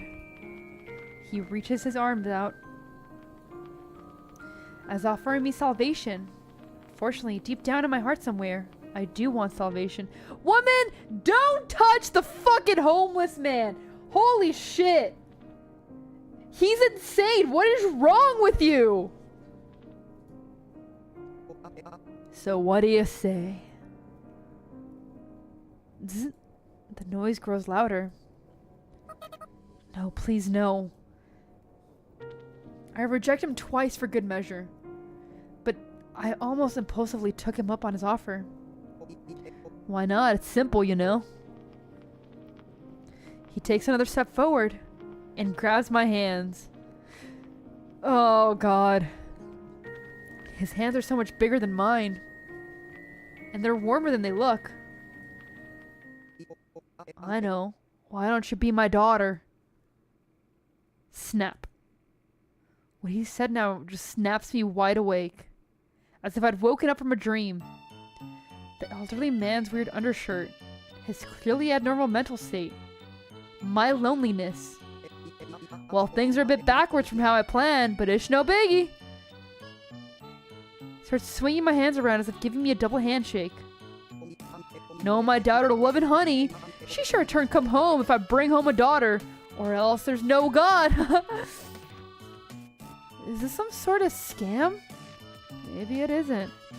Maybe I'm getting really annoyed now. Sorry, but I've got to go. You can't go, He won't let go. His grip is so surprisingly tight for an elderly man. Let go! No, I ain't ever letting go. Not again. I can't help you. I just need someone, anyone, it don't matter who. Someone Anyone. It doesn't matter who.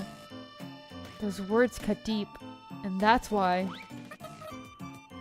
What the hell? La Soak! I hurled the elderly man away without even thinking about it. Somehow, I just know that if someone's gripping your hand in your face, and they just so happen to be taller or lighter than you, they're easy to get thrown. But when did I learn that? The elderly man back crashes against the wall of a building. Ugh! He only says that before losing consciousness. If it doesn't matter who it is, then pick someone, anyone other than me. She really is built different. He probably can't hear me, but I just wanted to say that. I feel a bit more courageous now. That must have lost me some points with the town's ghost again. I thought I'd be more shaken up after injuring someone, but oddly enough, I'm not that shook. I'm calm enough to walk and think about how long it'll take me to get to Pacifica's, and if word will spread of this incident. Crunch, crunch, crunch. Oh, right. The new ghost should be here by now. Crunch, crunch. I'm sure Ani's gonna talk about me in an exaggerated way, and Pacifica will rebuke her for it. Crunch, crunch. And that's when I come in, calling Anya's name like Poopy Doo-Doo Head, and Pacifica will agree with me. I wonder if the new girl will laugh. I bet she will. Crunch. I can't wait to see them all. I'm pretty sure it's gonna be that blue-haired girl. Wee-woo, wee-woo, wee-woo. Siren coming from behind. No way, I think to myself. Only for the police car to pull over behind me. Oh, for crying out loud. The audio feedback from a megaphone screeches. This is the police. You stop right there and turn around, slowly. Megaphones always give voices a particular grating sound. Gee, officer, I didn't know there was a speed limit for pedestrians. If only I could throw out a lighthearted joke like that. I hesitate for a few seconds before turning around, and as meaninglessly taken defiance, I turn around at normal pace instead of slowly. As a coward, that's about as much resistance as I can muster. That's enough resistance for the man to pull out his gun as soon as he comes within eyesight of me. He's even making sure I partially hide behind the cover of his car door. Look, I don't have a gun or anything, okay? Though, I guess I can't help it since I'm an ex-convict. I understand, but that doesn't make it any better. Okay, boys. It's your first job in 9,999 years, so get ready. The location's at... He's probably calling for reinforcements of the police radio. I wish he cut it out, but unfortunately all I can do is watch. Over. The suspect is... the ninja. Again with the ninja talk. Why do they think I'm a ninja? I'm not a just turn yourself in, please. We don't want to have to do anything either, you know. Just want to talk. I'm sure this probably counts as anything. I almost forgotten about it, but that's how cops are. They have this annoying way of acting all buddy-buddy. It's annoying, yeah. But in a way, it brings me back. Brings me back to terrible times, that is. I didn't do anything wrong. But there was a report, you know. You assaulted an elderly man, didn't you? I didn't do anything, and I've got somewhere I need to go, so if you'll please excuse me. Okay, so how do you explain the elderly man slumped out over there? Self-defense? Everyone's guilty of excess 4 claims self-defense, you know. But... this is a no-but situation. But this is a no-but situation kind of but. The waste of time sluggishly drags on. Sir! Here comes the police. Where is she? Rushing out from the back alleys. Where's the ninja? 3 uniformed officers file into formation. Oh, took you boys long enough. From 3 different paths at the same time. Now then, you might take a little trip with us to the station? With their superior word, when their superior gives the word, the officers casually disperse. They block the access to the back alleys, trying to prevent me from escaping, surrounding me, as if I'm a criminal. Or perhaps a criminal ninja to be specific. Two of them seem like they're itching to go. Their welcome party must have started already. Maybe they're sad I'm not there. Maybe they're mad. But it's not my fault. When I think about it like that, I start to feel the irritation boiling up from the pit of my stomach, mixed with other emotions.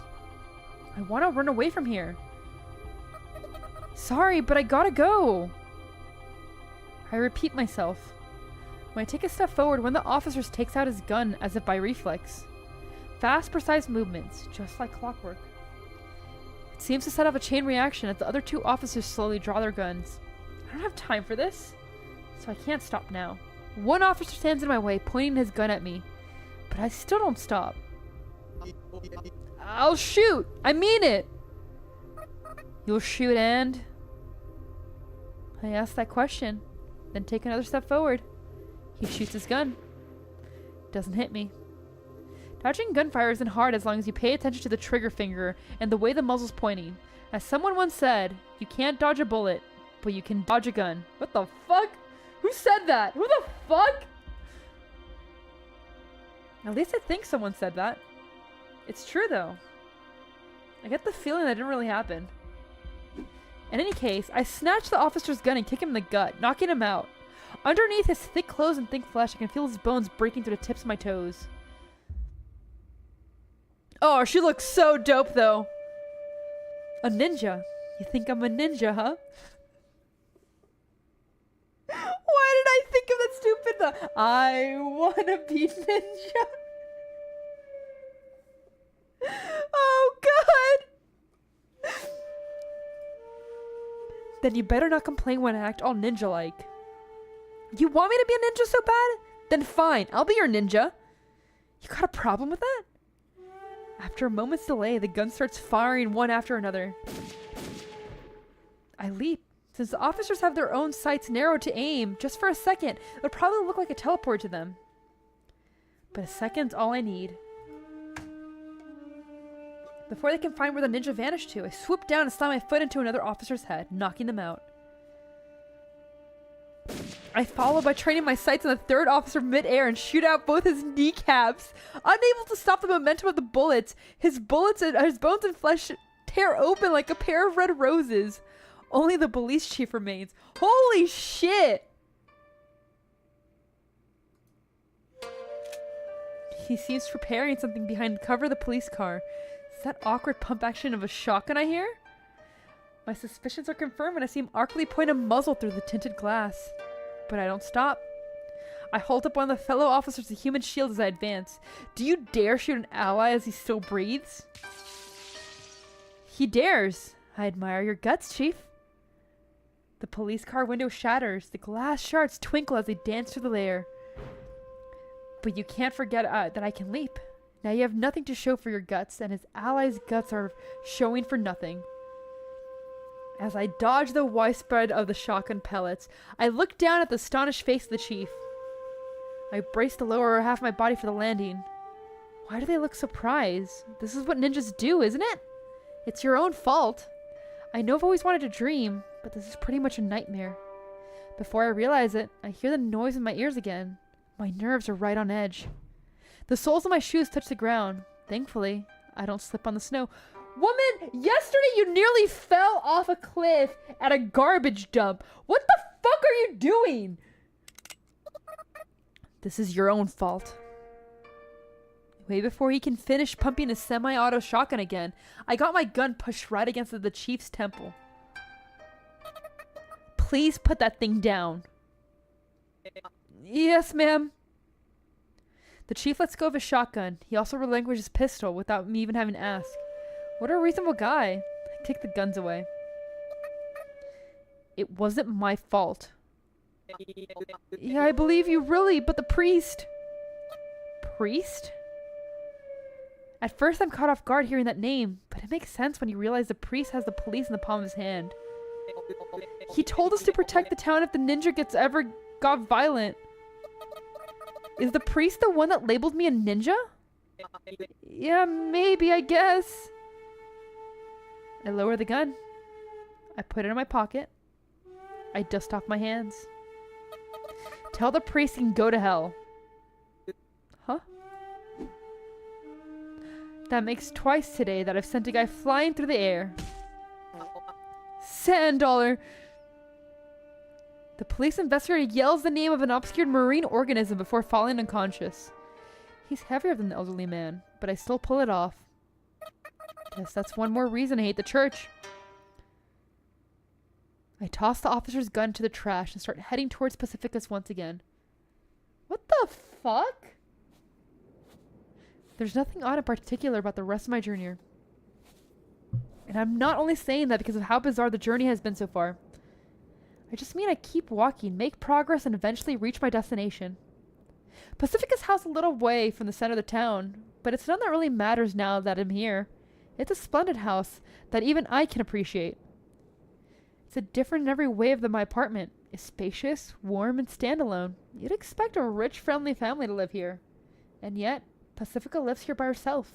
Then again, so does every ghost in town, without exception. There's the weather-beaten sofa sitting on the front of the house. A ghost man sitting on it.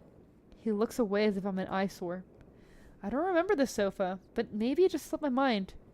It strikes me as strange that it's sitting out all exposed to the elements. Then again, the whole town is weird at its core, so strange is nothing out of the ordinary. Now that I think about it, I remember this being the sofa Pacifica picked up from the garage dump when we did garbage collection yesterday. I'm half relieved that I remember, but half sad I forgot. The positive and negative cancel out to zero inside my heart. I ignore the man and head to the door. After a second of hesitation, I ring the bell. Ring. For expensive-looking house, the doorbell sounds surprisingly cheap. After a moment of silence, the door opens abruptly. The thick panel wood is almost perfectly soundproof, preventing me from hearing anything that might be going on inside. Yo. Contrary to my expectations, it's Anya that shows up rather than Pacifica. Oh, hello. I feel like I've stumbled at the first step. I panic a little, but just a little, so I'm able to act natural. Nice weather we're having. It's night and snowy. Oh. I stumble, stagger, and fall flat on my face. Metaphorically speaking, not physically. This is just what it feels like. It kinda hurts. Well, whatever, come in. We got coffee, black tea, and some weird herbal tea or whatever. What do you want? Anya heads back inside, beckoning me in. I follow and shut the bulky door behind me. The very sounds of the street suddenly fade into the distance, even sounds I didn't realize were there until they're gone. I went with coffee, 1 sugar. Why are all the drinks at these girls' house so good? They must be expensive, so bougie. Saying that, Anya leads me to the hallway, towards the living room. There's a nostalgic smell. The smell of town's ghost. A sweet, heavy smell, reminiscent of honey-scented candle. Since they appear in the sun, sometimes it feels like the only real thing about them is their smell. When I enter the living room, the smell gets stronger. The room is decorated colorfully and cheerfully to welcome the party. There's a fireplace, but it's just for show. The room is actually heated by a large, noisy heater. I hesitate before addressing Anya. Oh, do you just want hot water? Sometimes you just gotta drink plain hot water to feel something, huh? What the fuck is wrong with these people? No, not that. Anya can be dense sometimes. Not that there's anything wrong with that. It's just how she is. You gotta be direct with her. Where's Pacifica? Oh, she went to pick up the new girl. Oh, I guess I jumped the gun then. I mean, you did more than jumping the gun. You shot like a bunch of men. What the fuck, woman? I thought Pacifica had already started the welcome party. Am I late? Well, you are pretty late, but I think Pacifica's facing some issues on her end too. I'm a little worried that it's my fault since my violent rampage could have caused delayed somewhere else in town. Speaking of violent rampage, I wonder if Anya will hear about it soon. Pacifica got ears everywhere, so she might have heard about it already. I feel dejected. I don't know what to think about the subject. So, let's switch gears. About how late am I? Relatively. Meaning? Look, if we had an accurate sense of time, we wouldn't say things like 9,999 years. I slip up again.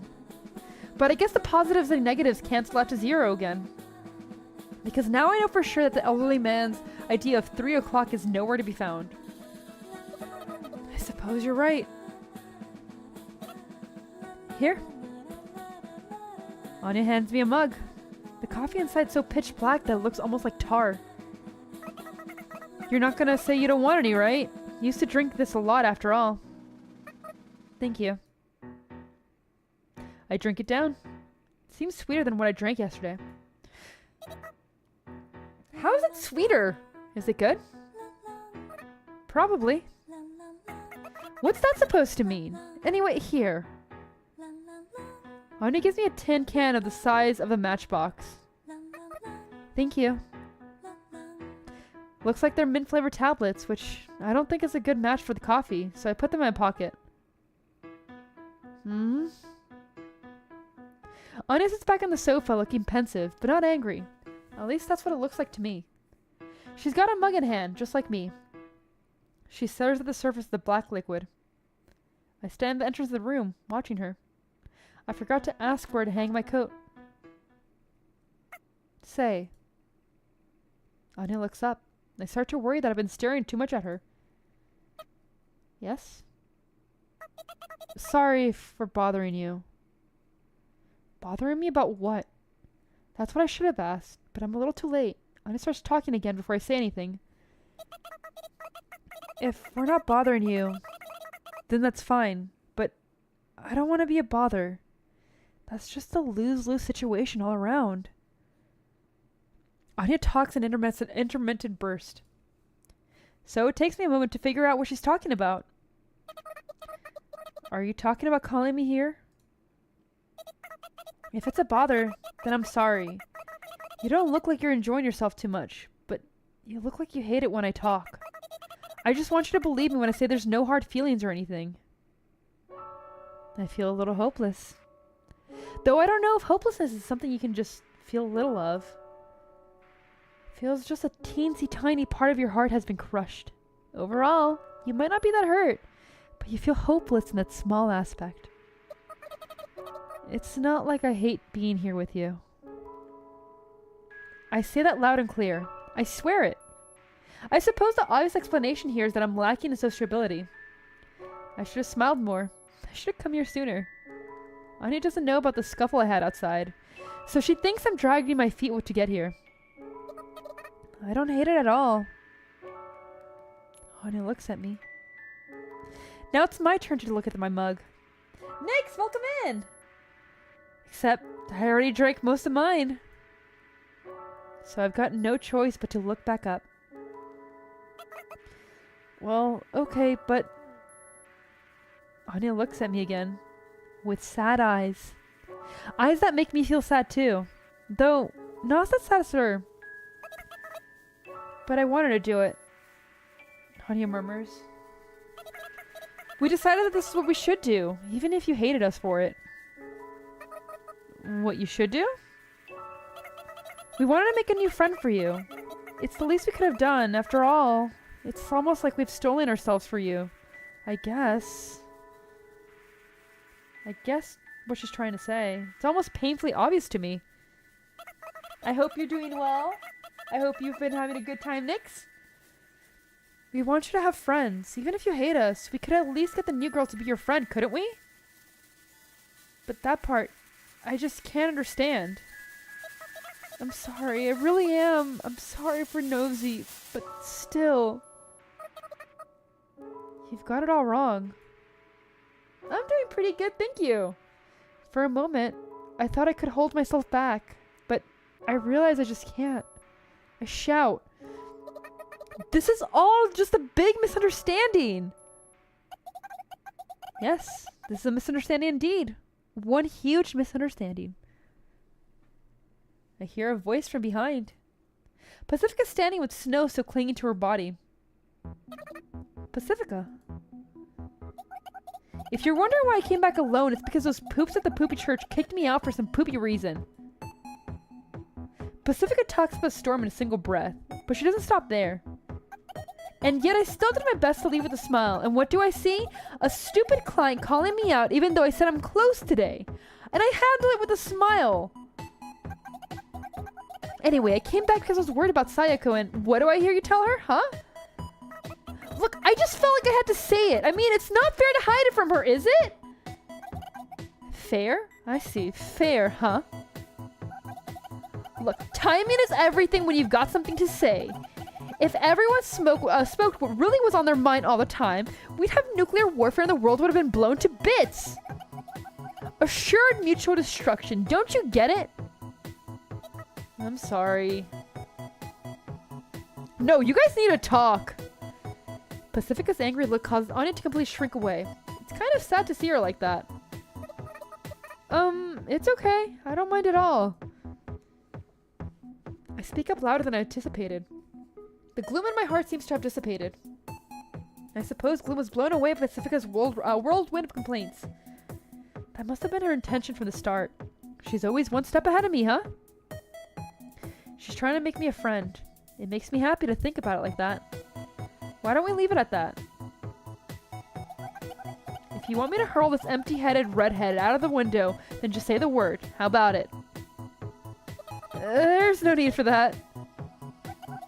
You're too kind, Sayako. Wouldn't you agree, Anya? I'm so sorry. It's okay, really. When I let an exasperated sigh, Pacifica holds my hand. She then looks at me in the eye and says, "You know as well as I do, this girl's kind of blunt. She doesn't mean anything bad by it, okay?" Okay, before I can find to say the next thing. Bring! The doorbell rings. Anya? Got it. Anya goes to the door in Pacifica's stead. Jesus, Pacifica! Don't treat her like a fucking butler. Anya, open the door. Hurry! What the fuck, woman? It's probably that client again. Just tell him I'm busy today. Gotcha. Anya slowly disappears down the hallway. She's the shortest, she must obey. No, her and Sayako are the same height, remember? So slowly, you can clearly see how annoyed she is. So, what were you trying to say, Sayako? Oh, I was just thinking about how amazing you are, Pacifica. Thanks, but what do we do now? We've got to take that girl home somehow. What's she like? Well, I only caught a glimpse of her. Suddenly. Anya shrieks at the front door. For a second, I think it's the police, but I incapacitated them. That quest sounded like a way of annoyance or disgust more than anything. I wonder what that's about. Hey, Anya, what's wrong? That's true. I would not boss around the ninja. Like, woman just killed 3 men. Actually, 4. I'll be right there. Damn son of a bitch. And as that's right, Anya peeks into the living room. Passy, you got a visitor. A small creature hops up from behind Anya. Or at least that's what it looks like. It's obviously not an animal. Welcome back, friend. Thanks for inviting me even though you're so busy. Woo, what a lovely house you have. You weren't invited. The small creature is actually just a child. Well, I'm not actually an adult myself, so am I a child too? I don't think I give off childish vibes though. Woman, you just killed multiple men. You do not give childish vibes. What happened while you were gone? There's like no gameplay, it's just VN. Sayako is fucking insane. A lot happened. A lot happened. She's killed a lot of people. Let's just leave it at that. Do people only see others as children if they see themselves as adults? Yeah, she's John Wick! See what I mean? Gwet, am I right? What evil have you ushered into my house? Pacifica furrows her brow. This little girl couldn't possibly be that harmful, could she? Oh wow, you must be the ninjas everyone's talking about! It's super honored to meet you in person! As soon as the girl notices me, she speaks up with sparkles in her big round eyes. I'm not forgetting the fact that, like, I don't know how long from now we're gonna be on a date with her blue-haired girlfriend holding her at gunpoint, eating ham. I probably am. Hi. It's a pleasure to meet you. She takes a few steps towards me, then suddenly cutely removes her glove and reaches out for a handshake. There really shouldn't be anything cute about removing a glove, but somehow she pulls it off when she pulls it off. When I timidly reach out my hand, she giggles as she takes my hands with both of hers and firmly shakes it up and down. Ugh. Ugh. What's with the disgust? She seems like a polite young girl. That's exactly why. Say, Clara, shouldn't you be introducing yourself? You're right! The girl named Clara hops back and straightens her posture, looks at me in the eye again. My name's Clara. I'm an apprentice nun at the church. Please bear with me as I learn. She bows her head. Not her upper body, just her head. An awkward gesture for sure, but that awkwardly only adds to her cuteness. She's got a cute face, but she doesn't seem to realize it herself. It's like she's trying her best to please everyone her own way. She's perfect because of her imperfections. At least that's the impression I get from her. See? I'm sure you understand now, Sayoko. Huh? What? You see, this girl isn't clergy or anything. She's just a normal girl, but she's always around the church because she adores the priest. So, you hate her because she's a church spy? That's about the third reason why, yes. She may be look cute and innocent, and she's modest and aware of how cute she is, but she does cutesy kitty stuff every now and then. That's why everyone loves her. She's perfect. And because she's loved, her perseverance is unbending. She's so pure. It makes everyone love her all the more. Few people hate that kid. That's why she can't even tell if someone hates her or feels uncomfortable around her. And that just makes everyone around her love her more and more. So she's happy every day. And so everyone's around her. That's something blood-curling about Pacifica's and Naomi's explanation. The way they're blocking the exit makes it look like they're initiating me into some sort of cult. I suppose it's pretty much the opposite of what they're doing, though. Everyone loves that kid. She's cute, cheerful, unbiased with her unconditional love, and has an irresistible charm. Why is she in... Why? Why this picture? You were talking about her constantly being a child. Why this picture? I haven't done anything worthy of praise. I just want to be like the priest. She's got a very cute face, but she doesn't seem to realize it herself. It's almost like she's trying her best to please everyone in her own way. I have no idea. Let's carry on, honestly. What the fuck? She's perfect because of her imperfections. Take another look at the nun in training in front of me. Huh? She kind of pisses me off. I know, right? It seems like we've come to an understanding. So basically it boils down to how it makes one feel to see this perfect little girl living her perfect little life. Many people will probably think she's cute, but some won't. So you're projecting and using her as a scapegoat for your own inadequacy? You could say that. Well, I guess it's kind of creepy. Everyone seems to like someone. So I guess that's natural. I won't deny it, but I won't apologize for it either. Okay, let's toss her in the fireplace. It's been a while since that thing's been useful. Yes! Yes! Let's kill the small child! Let's eliminate her! No, Miss Anya, what a funny joke! Oh, come on, damn it! Anya looks upward pleadingly, as if she's given up on everything. She then shuffles over to the sofa and collapses on the soft fabric. Clara sees and says, Miss Anya, you're so funny, which only causes Anya to groan again. Well, anyway, what brings you all the way out here today? I've got a bit of a hunch. The child yearns for the ghost church. What the fuck? Pacific crosses her arms and gives Clara an ice-cold glare. But Clara just looks back at her without batting an eye. I can't believe it. Oh, right. It seems like there's some misunderstanding with the new ghost in town, so... I've heard enough of the poopy priest excuses. The priest isn't poopy. The poop isn't priesty. He's a priest. He's a poop. Priest. Proop. Priest? Priest. Poop. Priest. Poop. Okay, fine. He's not a priest. He's a poop. I get it. Yeah, he's a poop. Huh? Would you cut it out with the huh, you poop? The priest is a wonderful man. I'm sure he has his reasons. I believe you'll understand one day, Miss Pacifica. What reason could he possibly have to label a new girl dangerous and lock her up? I'm sure he cannot give you any reason people would understand right now. I believe he'll explain in full when the time comes. So, why did you come here personally?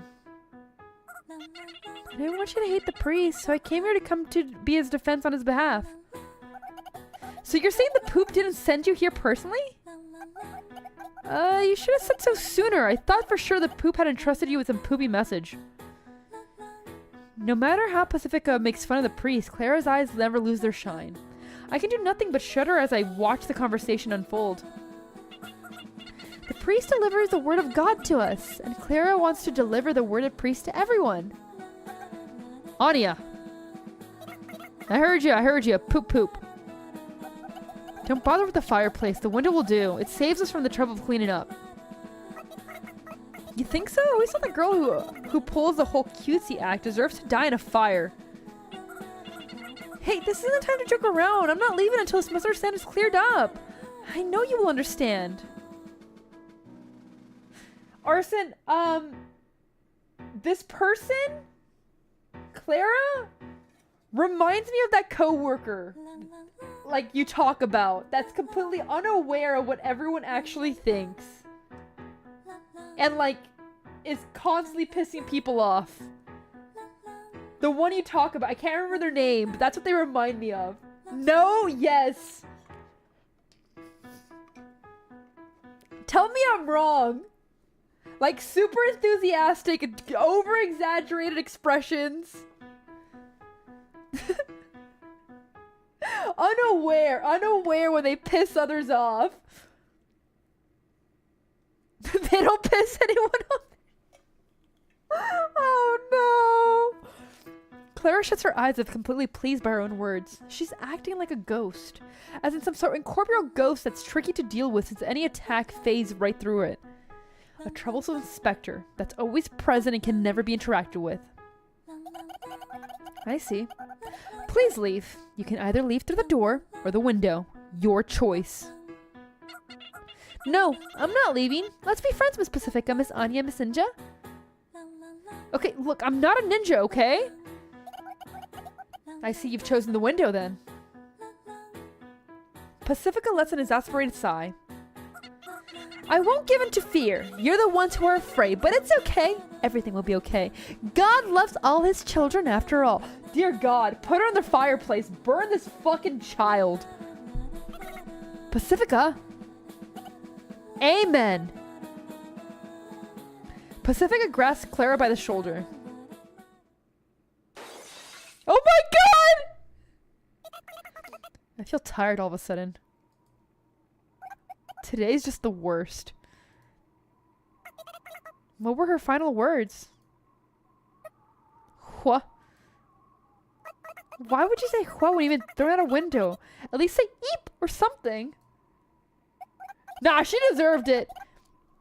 Guys probably like that part of her, that what part I mean. The wind's blowing in through the broken window, but none of us complain. We would rather invite the cold than invite her. The decorations sway in the chill, invisible wane. Anya and Pacific ignore it as they sit back on the sofa. Sorry you went through all this for me. I sit directly on the floor, a bit away from them, and lean against the wall. Warmer rises, so it's much colder near the floor than you'd expect. I hate myself for failing to find a better seating position. Having failed to accomplish their duty, the welcome party decorations look somewhat cold. The poor new ghost. I hope for her sake she's not a cutesy type. Don't worry about it. I'm not mad at you, Sayoko. I'm mad at the church. You know that, don't you? Well, yeah, but I was thinking I caused you a lot of trouble. I don't know the specifics, but I realized Pacifica worked really hard. For my sake. So that she can make me a friend. Even if I stop being her friend? What's that supposed to mean? I didn't hear everything that dummy Anya over here said, but it's not like we want to stop being friends with you or anything. We just wanted to do something for you, as a token of reconciliation. But physical objects disappear quickly, you know, so we wanted to give you a friend. It's like planning a surprise party. We've gotten this far, so we might see the whole thing through, right? We didn't mean to trick you or anything. Honest. Yeah, I understand. It's okay. Actually, I should be apologizing for all this trouble I've caused. Before I can finish that thought, I sink into silence. I'm cold. The heater's on, but that's like bailing out a sinking ship with a thimble. It's too cold for comfort. Aren't you cold? Why not sit over here? Yeah, that's right. Pacifica and Anya scooch over to make room for me in the middle. This should be much better than the floor. And we might be a little warmer if we share body heat. I get up, stand in place, and I hesitate for quite some time. In the end, I decline the offer. I tell them I'm going home since I'm tired today. Okay, sorry about today. I planned a bunch of stuff and get it all prepped by tomorrow. So please come back once you wake up. I'll be waiting. Let's drink coffee again. Sure, okay. I'll see you tomorrow. Wait, let me walk you. I can tell she can just walk me to the entrance as we part ways. The moment the door closes, I hear Anya's voice through the gap saying, maybe I should go home too. The sky's still dark. There's still ghosts coming and going around this time. Considering the whole commotion earlier, I should probably avoid Main Street. I walk stealthily, avoiding eye contact with others. I don't feel especially cold, since it was already pretty cold inside the room. They wanted to make a new friend for me. And that's what those two said. I feel like that's part of why I'm so intrigued by the idea of a new ghost in town, too. Anya, Pacifica, and I have ended up getting ourselves quite the reputation. A new ghost will be convenient as a friend since she won't be aware of the town's history. She's equally distant from everyone, so if we're her first, we're sure to get on her good side. That's probably what I'm especially thinking. The subconscious is an amazing thing, huh? I think my subconscious is smarter than I am. They're good friends. I think this is like a broken friend group that's still trying to be together. But considering she killed them, there's some things there. So in other words, their present matches my needs. Regardless of how they try to show it, they treat me as a friend. I mean, she stomped on their necks, on their corpses. I don't know exactly what she did, but she did something. It truly does feel like a present. But if they want me to have a present, even if I won't be able to be their friend anymore, it doesn't really make me happy. Huh. I sigh. I want to be friends with them forever. I never really thought I needed a new friend. I'm satisfied just spending time with those two I have. But saying that would be telling them, no thanks, I don't want your present. I don't want to do that. I feel like presents should make both the recipient and the giver happy. I mean, I've given presents myself before, haven't I? Hopefully I have. I desperately search through my empty memories that arrive to the apartment before I know it. I'm home. Pacifica's house isn't that far away, but I feel like I've walked quite a distance. I wonder what happened to the elderly man and the police. Hopefully they don't come for revenge. I don't want to be thrown and shot repeatedly as payback. Payback, that gives me an idea. Oh yeah. I figured out something I can do. Maybe I can pay them back somehow. I don't think I really used my brain to think something like that in a long time. I can't hold back a giggle. Just when I thought I was out. That's the cryptic thought that comes to mind. As soon as it crosses my mind, I tumble down the stairs. Welcome back, Penguin. You missed the Gosling scene. But that doesn't stop me from thinking about how I can pay them back.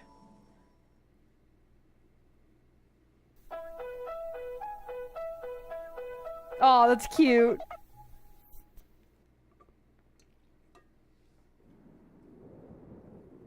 Even later at night, when maybe 60 or 70% of the town's ghosts are asleep, a man stands in front of the entrance of the church, one of the biggest buildings in the town alongside the station.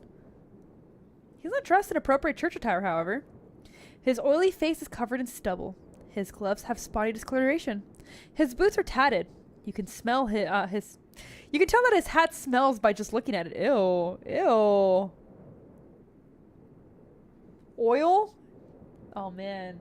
America's getting in on that one. His gloves have spotty discoloration. His boots are tattered. You can tell that his hat smells by looking at it. What the fuck? His protruding belly pushes against his coat and his questionable stains on it, and most of all, he has a rifle. He's a watchman. They've seen the church from time to time, but who watches the watchman? Whenever something happens, watchmen stand guard in front of the church.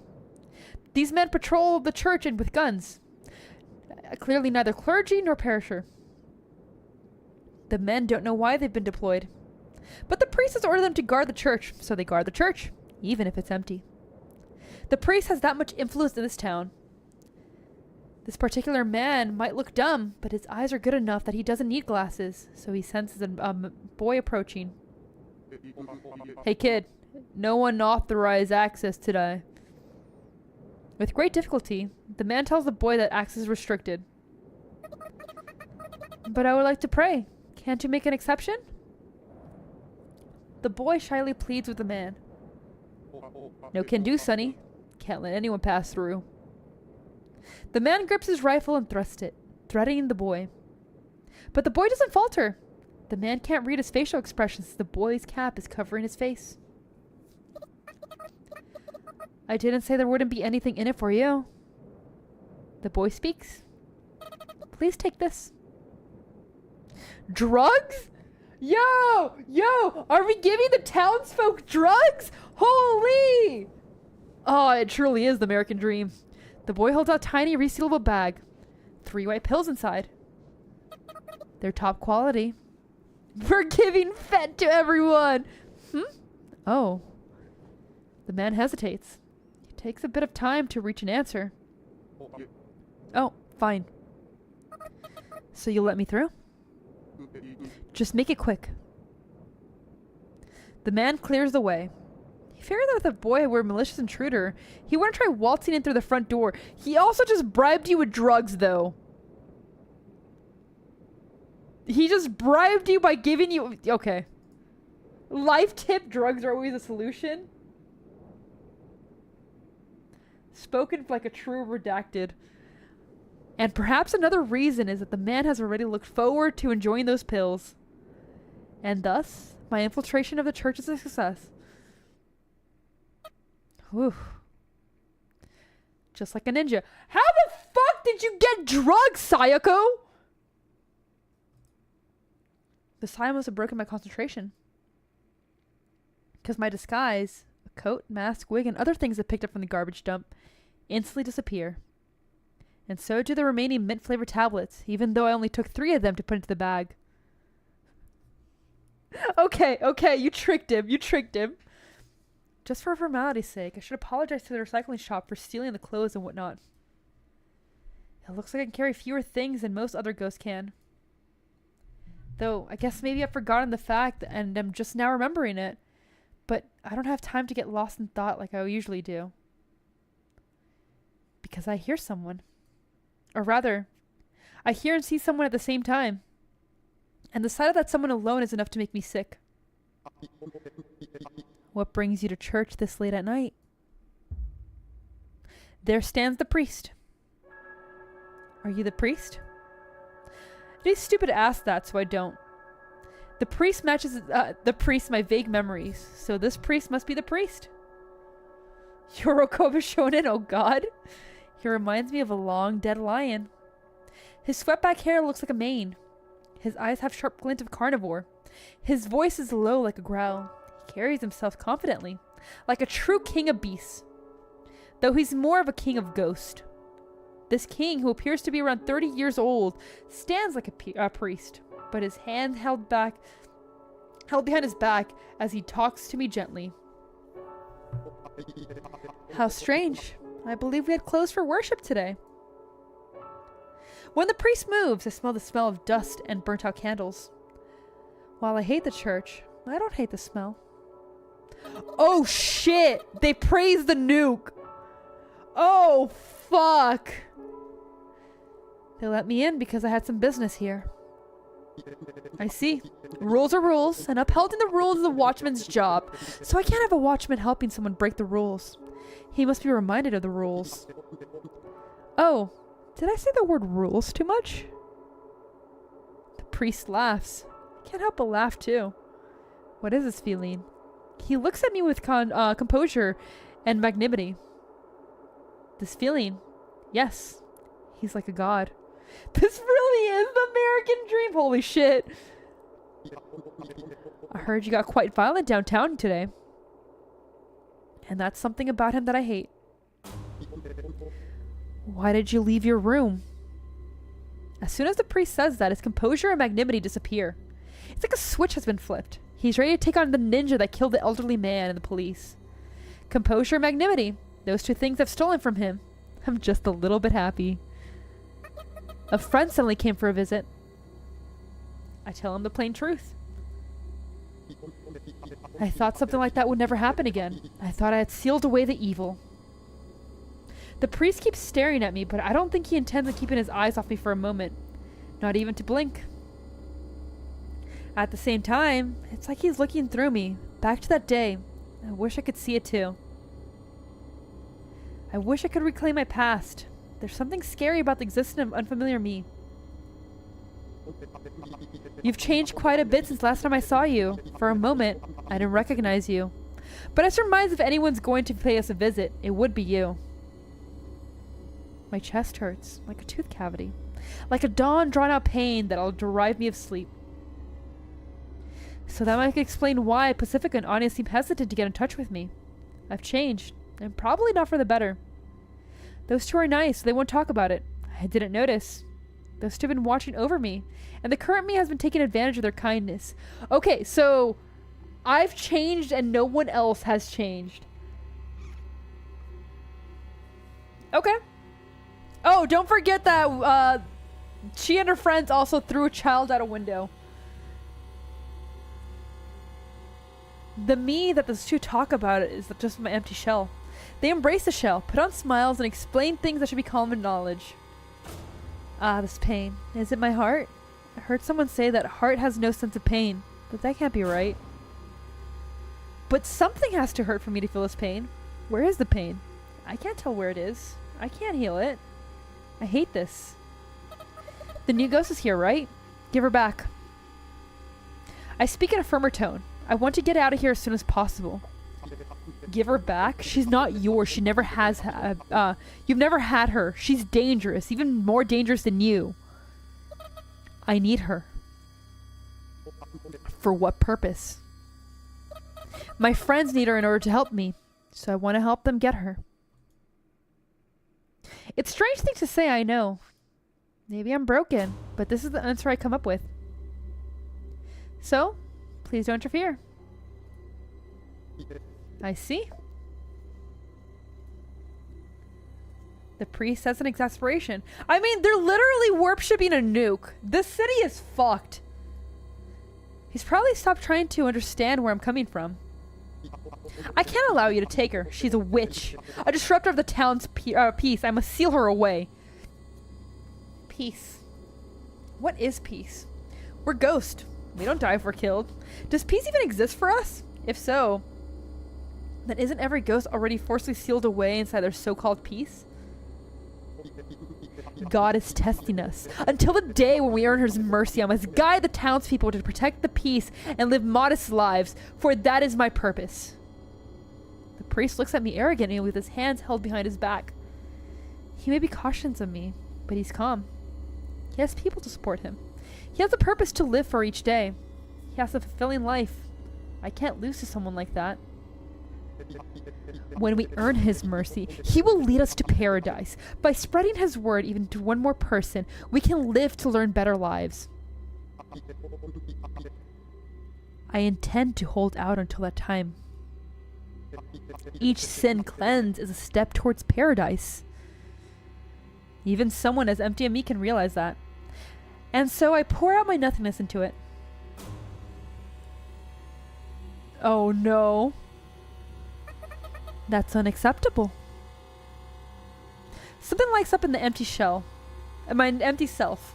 I flash past Pacifica's room with a broken window just for a moment. I don't know who I heard it from, but someone said that people respond better to anecdotes than logic. That's why smart people use tall tales to garner respect and mass fortunes. No idea when or where I heard that. As always, how annoying. That's probably what inspires me to talk back, interrupting the priest. You can't sway me with a tall tale like that. I say probably, because it doesn't really feel like I'm the one who said it. It's not a tall tale. It's the truth. All of it. I'm not just some suggestible little girl. But you can be, as long as that's what God so desires. How long will you make this out to be God's fault? Do you hate this place this much? Just give up already. There's no escape. Surprisingly enough, I laugh. And a laugh that messes different emotions. Now that I think about it, people laugh all the time, whether they're happy, mad, or sad. But it's a different sort of laugh. That's probably why it's appropriate to laugh in any sort of situation. Who am I anyway? Who's this girl who's talking? Some organ inside my body feels like it's set on fire. And that fire is setting me in motion. The magma-like heat boils my blood and circulates through my body. Even my head becomes a red-hot lump of heat, lighting up every last nook and cranny through the process. Silence! The priest brings his hands forward, away from his back, revealing an automatic pistol, which he points at me. Just as I suspected, I suppose. You're evil! A demon! Sorry, but there's no demon here. Just ghost. It's ridiculous that you pretend we're alive even though we're already dead. Our souls are alive! I'm gonna shoot you. You'll revive. Lives and souls be damned. It's just a universal rule. The same thing that happens to objects to us. I'm motivated by something more precious. The likes of you could never understand how I feel. The priest got completely lost in his composure, his magnanimity, his high horse. He's no longer a lion. Just a man. He's just a man, which is why we must rely on a gun. A god wouldn't need a gun. Feel good. Satisfied. Perhaps this is how it feels to rob someone of truly precious to them. I won't be silent. What I have to say concerns you too. Come on. Don't give up in this cold, dark place. Just silence. Please. Don't say the same thing she did. I feel a hidden compassion for the priest as I conclude the final question.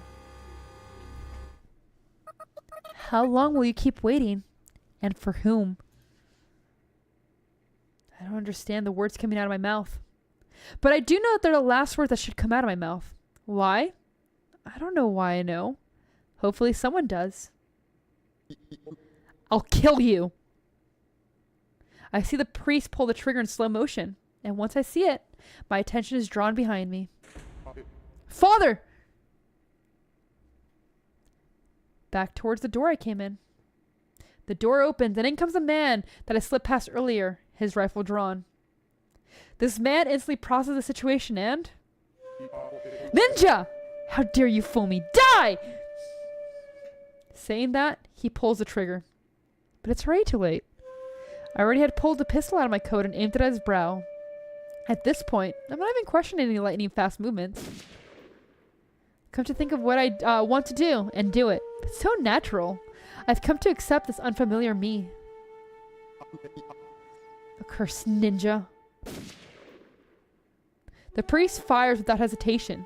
He probably realizes that now the man's here, chaos and destruction in the church will be unavoidable.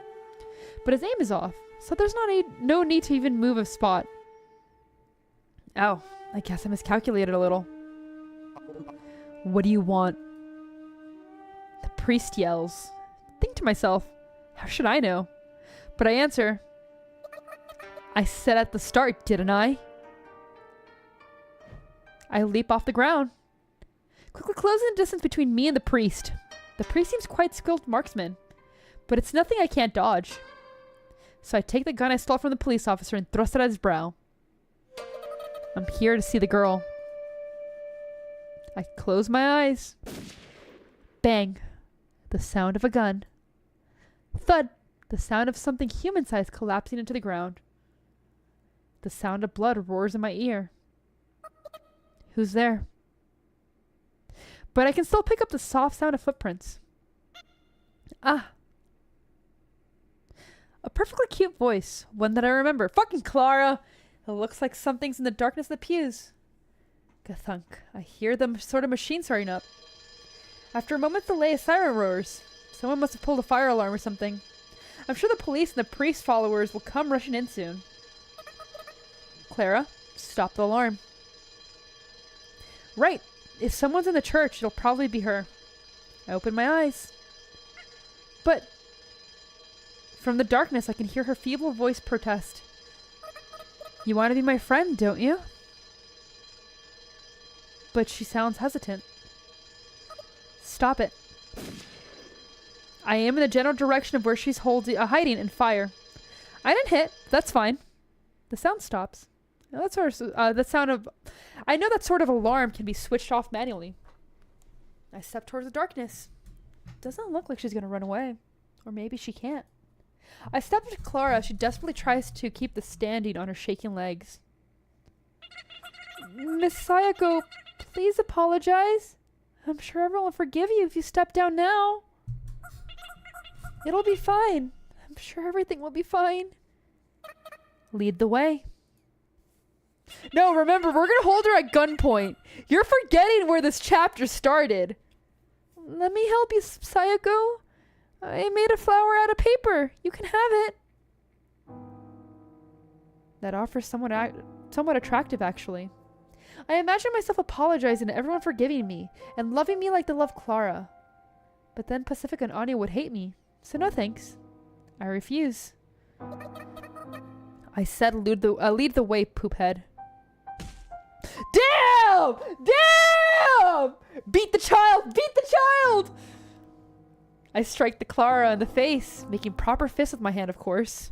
That's...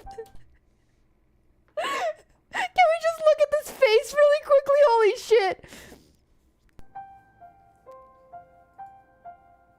Clara flies about half a meter, her nose bleeding. She places her hand on the ground, trying to get up, but fails. Nah, she didn't hold back. She got launched out of a window and just went, eep! No, was it, huh? And then, like, she gets pissed, just punch in the face, holy shit! She looks confused. She didn't realize that she'd been roughed up a bit. But she's not crying, just bewildered with the look on her face. She still doesn't realize what's going on. That irritates me. I hate you, but I've come to like you. Lead the way unless you want me to hit you again. I spit out those words. To be honest, I don't hate her enough that I want to hit her. Clara silently gets up without wiping her bloody nose. And with a delicate, tiny, ghostly voice, she says, "This way." And she leads the way. Let's be friends when this is all over. Clara doesn't respond. I don't know. So, something's not right about this town. I think if you leave the town, you go insane and murder a ghost. I think that's what happened when we tried to leave the town, like, the first time. Everyone hates her and the church is controlling everything. Here's the thing. I don't think it's fully on her because immediately she goes outside And the police start harassing her. Like, the police, before she even did anything, were ready to shoot her. She is an unreliable... Yeah, she is unreliable for sure. She's legit schizo? I don't know. I honestly don't know. Clara doesn't respond. This is probably my first time walking around the place. It feels kind of strange and creepy. It's like I've got motion sickness. I will say this, if everyone treated you like shit for hundreds of years, fuck it. I'd be a bad person too.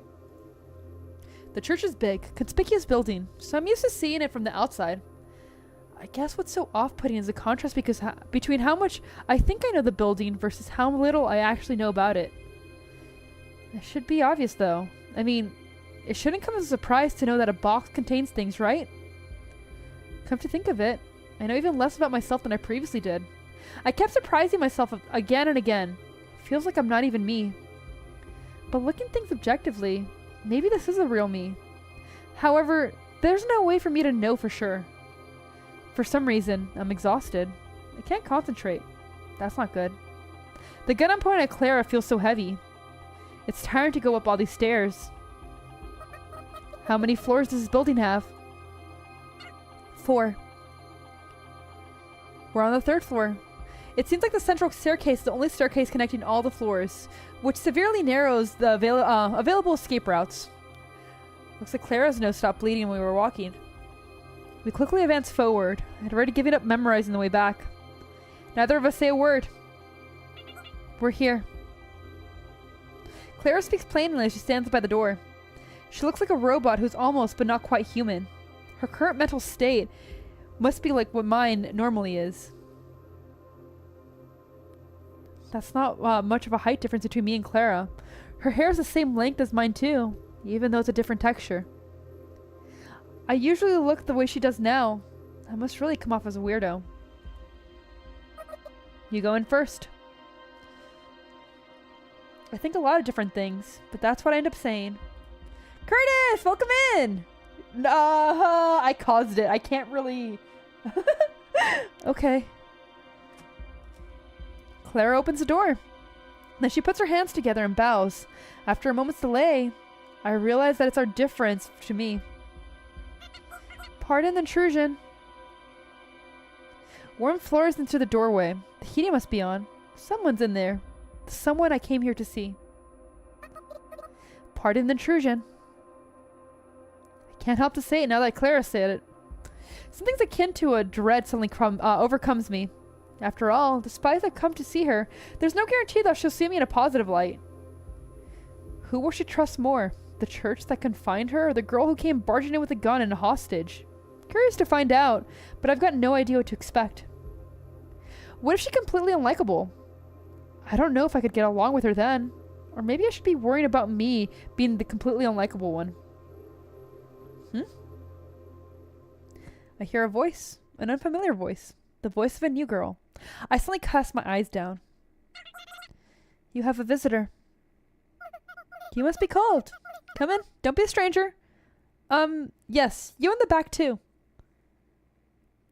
I look up by reflex. In a single moment, I think about a lot of things, and in a single moment, I forget them. Like a sort of flashback. Oh, what the fuck? There we go. By the time I realize that this is what anxiety feels like, I can already see the girl. Stone Cold Steve Austin, goddamn. I intend to be more mentally prepared when I first met her, but things have been a bit, shall we say, sudden? I'm so nervous. My eyes are blurring. In my blurred vision, I feel like I can see many different things. Like rain. Or school. Or summer heat. Or laughing with someone. And like a dream, they all suddenly come to mind and disappear as they suddenly came. But why? The fearful me is already the usual me. I remember how comfortable being fearful can be. Congratulations! She looks at me. At the very least, she's smiling. Sorry to keep you waiting. I give an odd reply. Perhaps due to the tension. Why would I say sorry to keep you waiting in response to congratulations? But for a second, it seemed like a proper thing to say. I just don't get it anymore. That might explain why I'm smiling. Or maybe I'm totally unrelated. I don't know. Either way, we both smile. Nah, fuck CM Punk! I'm no longer afraid. I stare at her for a second. She got big eyes, round, girly cheeks, and a smile that would make you happy just by looking at it. I feel like I came here to check on something, but I've forgotten what exactly. What's your name? I intend to take her back with me as soon as I learn her name. My name is yet to be determined. Yet to be determined.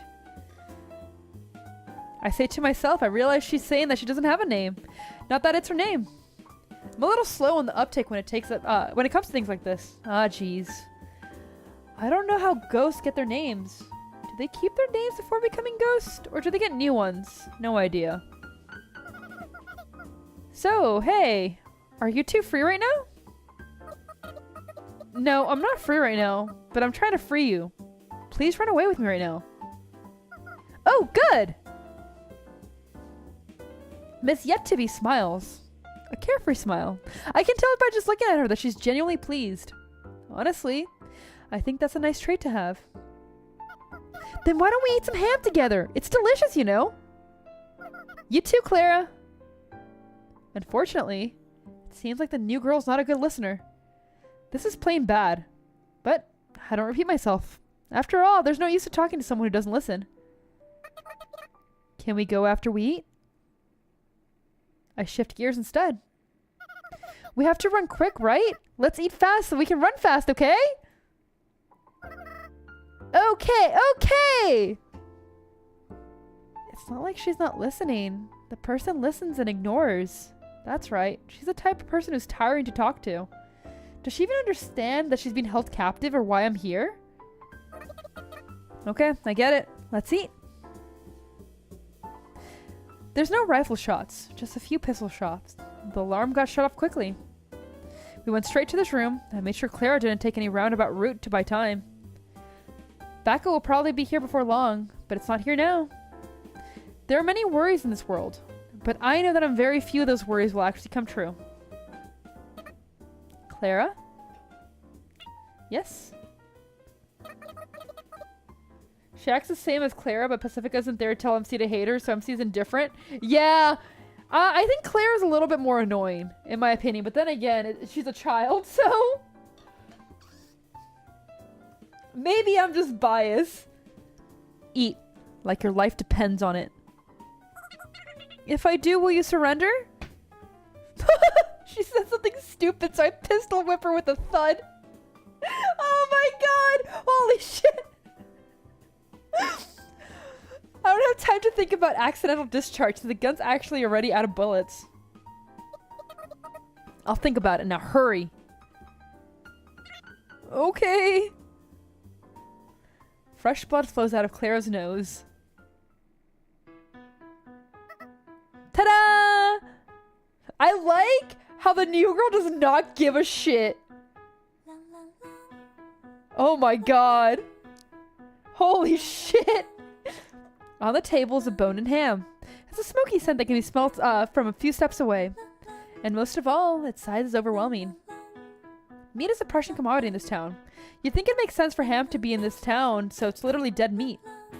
But despite the fact that you have to freeze-dried, canned, frozen meat everywhere, you rarely see meat as meaty as this. Good!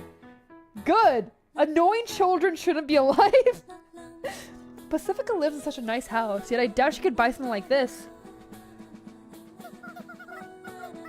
It's too big for me to eat by myself, so I'm glad you two came along. How did you get this? A man gave it to me. The priest? Oh, so that's who he was. That's kind of funny. As we sit down at the table, I keep my gun thrust at Clara. Miss Yet-to-Be doesn't even address the elephant gun in the room. I don't know if she's ignoring it, or if she thinks it is what it is. Bye, scum! Everyone's got their quirk. Maybe if you figure out someone's quirk, you can figure them out. But I guess some people, their quirk is being quirkiness. No, she's younger than me. Ooh. Is Curtis leaving? Have a good shower. Clara clearly has no appetite for the feast before her. Neither do I, but at this rate, the ham's not going anywhere. And so, if you eat quickly, I'll put the gun down. We shall eat then. Clara reaches for the knife to get the ham. She awkwardly cuts the ham and starts gulping it down like a garbage truck. Oh, you've got such a good appetite! Gosh, you're so fucking stupid! Miss Yetobi cheers and pours a bottle into a glass. Let's dig in. I start eating the ham too. Yep, let's do that. Miss Yetobi starts eating as well. Ham is a luxury food, and already delicious on its own, but there's a certain something that spices up all the more. For once, I was able to find the answer just after a little bit of thinking. It's already bedtime outside. Morning is near. A human might call this a late-night snack. A meal outside of proper mealtime. I just remember that midnight snacks are especially yummy, but I'm not sure I'll just forget again soon enough. I feel like something like this happened before, but unfortunately I can't remember. Whew. Once I finally managed to swallow an overly thick slice of ham, I let out a big sigh. I finished half the ham. Or you finished half the ham. Concentrating. This is a rare occurrence for me. Tonight's full of rare occurrences. We're eating ham. There's the ham on the table as big as my head. And we're eating with such gusto that I quickly, in order to escape quickly. The world is silent save for a clattering of tableware and the chewing of ham and the occasional crackling of the firewood. It's almost as everything outside this room has been annihilated and the world only exists for us to eat ham. And when I say us, I mean me, Miss Yet to Be Determined, and a crying Clara with a bloody nose. She's the one eating the most. The situation's very much like a dream. The softness of piled rug seems to numb my senses. It's like a dream. I pondered that thought again. The situation we're in is indeed like a dream. But is that a good thing? At least that's what I think of myself as I prod Clara's temple with my gun. Eventually, we finish off like a gigantic ham. There's no more bullets in the gun. She said that. That was delicious. Miss Yet to Be strikes her belly in satisfaction while I try my best to keep myself from throwing up. Clara's probably in the same boat too. You see, Miss Yet to Be quickly got full and excused herself. Afterwards, she watched us eat and said, "You two can really eat, and is it good?" So Clara and I end up finishing the majority of the ham. Now then. Miss Yet to Be steps up from her chair and claps her hands together. Bring! The stopped alarm starts ringing once again. Please wait here. Clara, if you run away, I'll kill you 9,999 times. I run out of the room and check on what's happening outside. I don't sense anyone on this floor. The priest's corpse must have been spotted by now, and it should be clear that I'm the one that killed him. I think to myself, if I were the backup forces, I would gradually go up the stairs to corner me. There's no time. I rush back to the room and take Clara and the new girl. Oh, my suitcase. Miss Yetobi says that right as we're about to leave. No, it'll just hold us back. I'm in a tight spot here, so there's no guarantee I can protect her and the baggage. Can we come back for it later? I decide to lie. We can come back for it anytime. Okay then. Just a little white lie. It's nothing. A gunshot rings from the lower floor. They must have found the corpse, and after the first shot, several follow. I hear something break. Sounds like they got shotguns. That's no good. I guess they must have mistaken something for me. They ought to keep a cooler head. But that goes to show how much they fear the ninja. Good. Excellent. If you people want me to be a ninja, then I'll play the part. Being bloodthirsty is simple. It's kind of nice, actually. Makes you painfully aware that we're dead. The gunshots stop. I hear men's voices. They must be arguing. Maybe they're pretending to clear the area. but I think they should keep it quiet. Sounds pretty dangerous down there. Miss Yetui murmurs. Don't worry. I continue. We're going up. If we can't go down, the only option is to go up. I'll show the ninja's true potential. Miss Yetui leads the way as I threaten Clara to keep going up the stairs. Oof. Clara tumbles, probably not on purpose. Her nose starts to bleed yet again. Maybe she plans to die from nasal bleeding loss.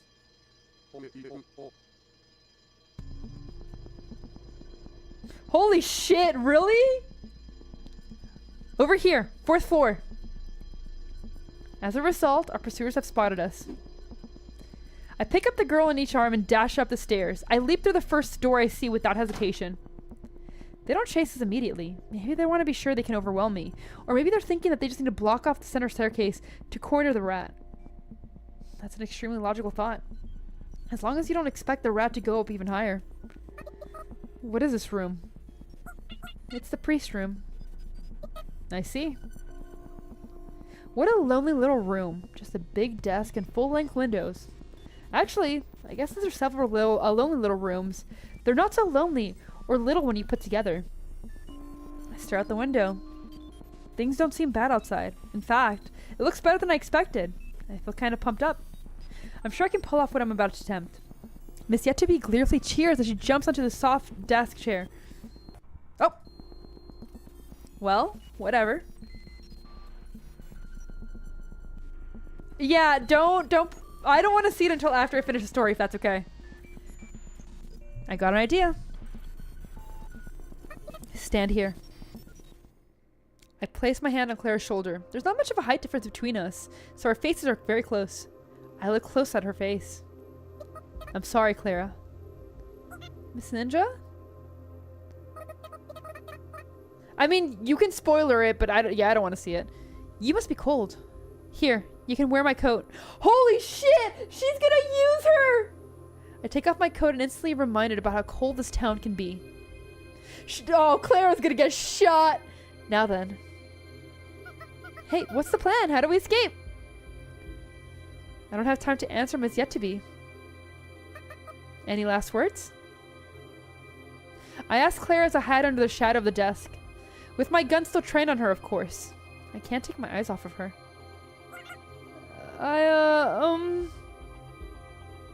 Clara tries to speak, but she just fidgets and fails to say anything in the end. Time sluggishly crawls on.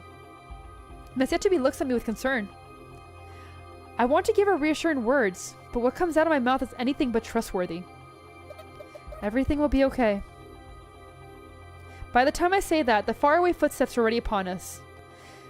There's already somewhere between us 6 and 8 men on the other side of the door, and they must be armed with our rifles and other guns. Any last words? I swivel my head in the face of my. I swivel my head to face in my direction. What? I swivel my head to face in my direction. What the fuck?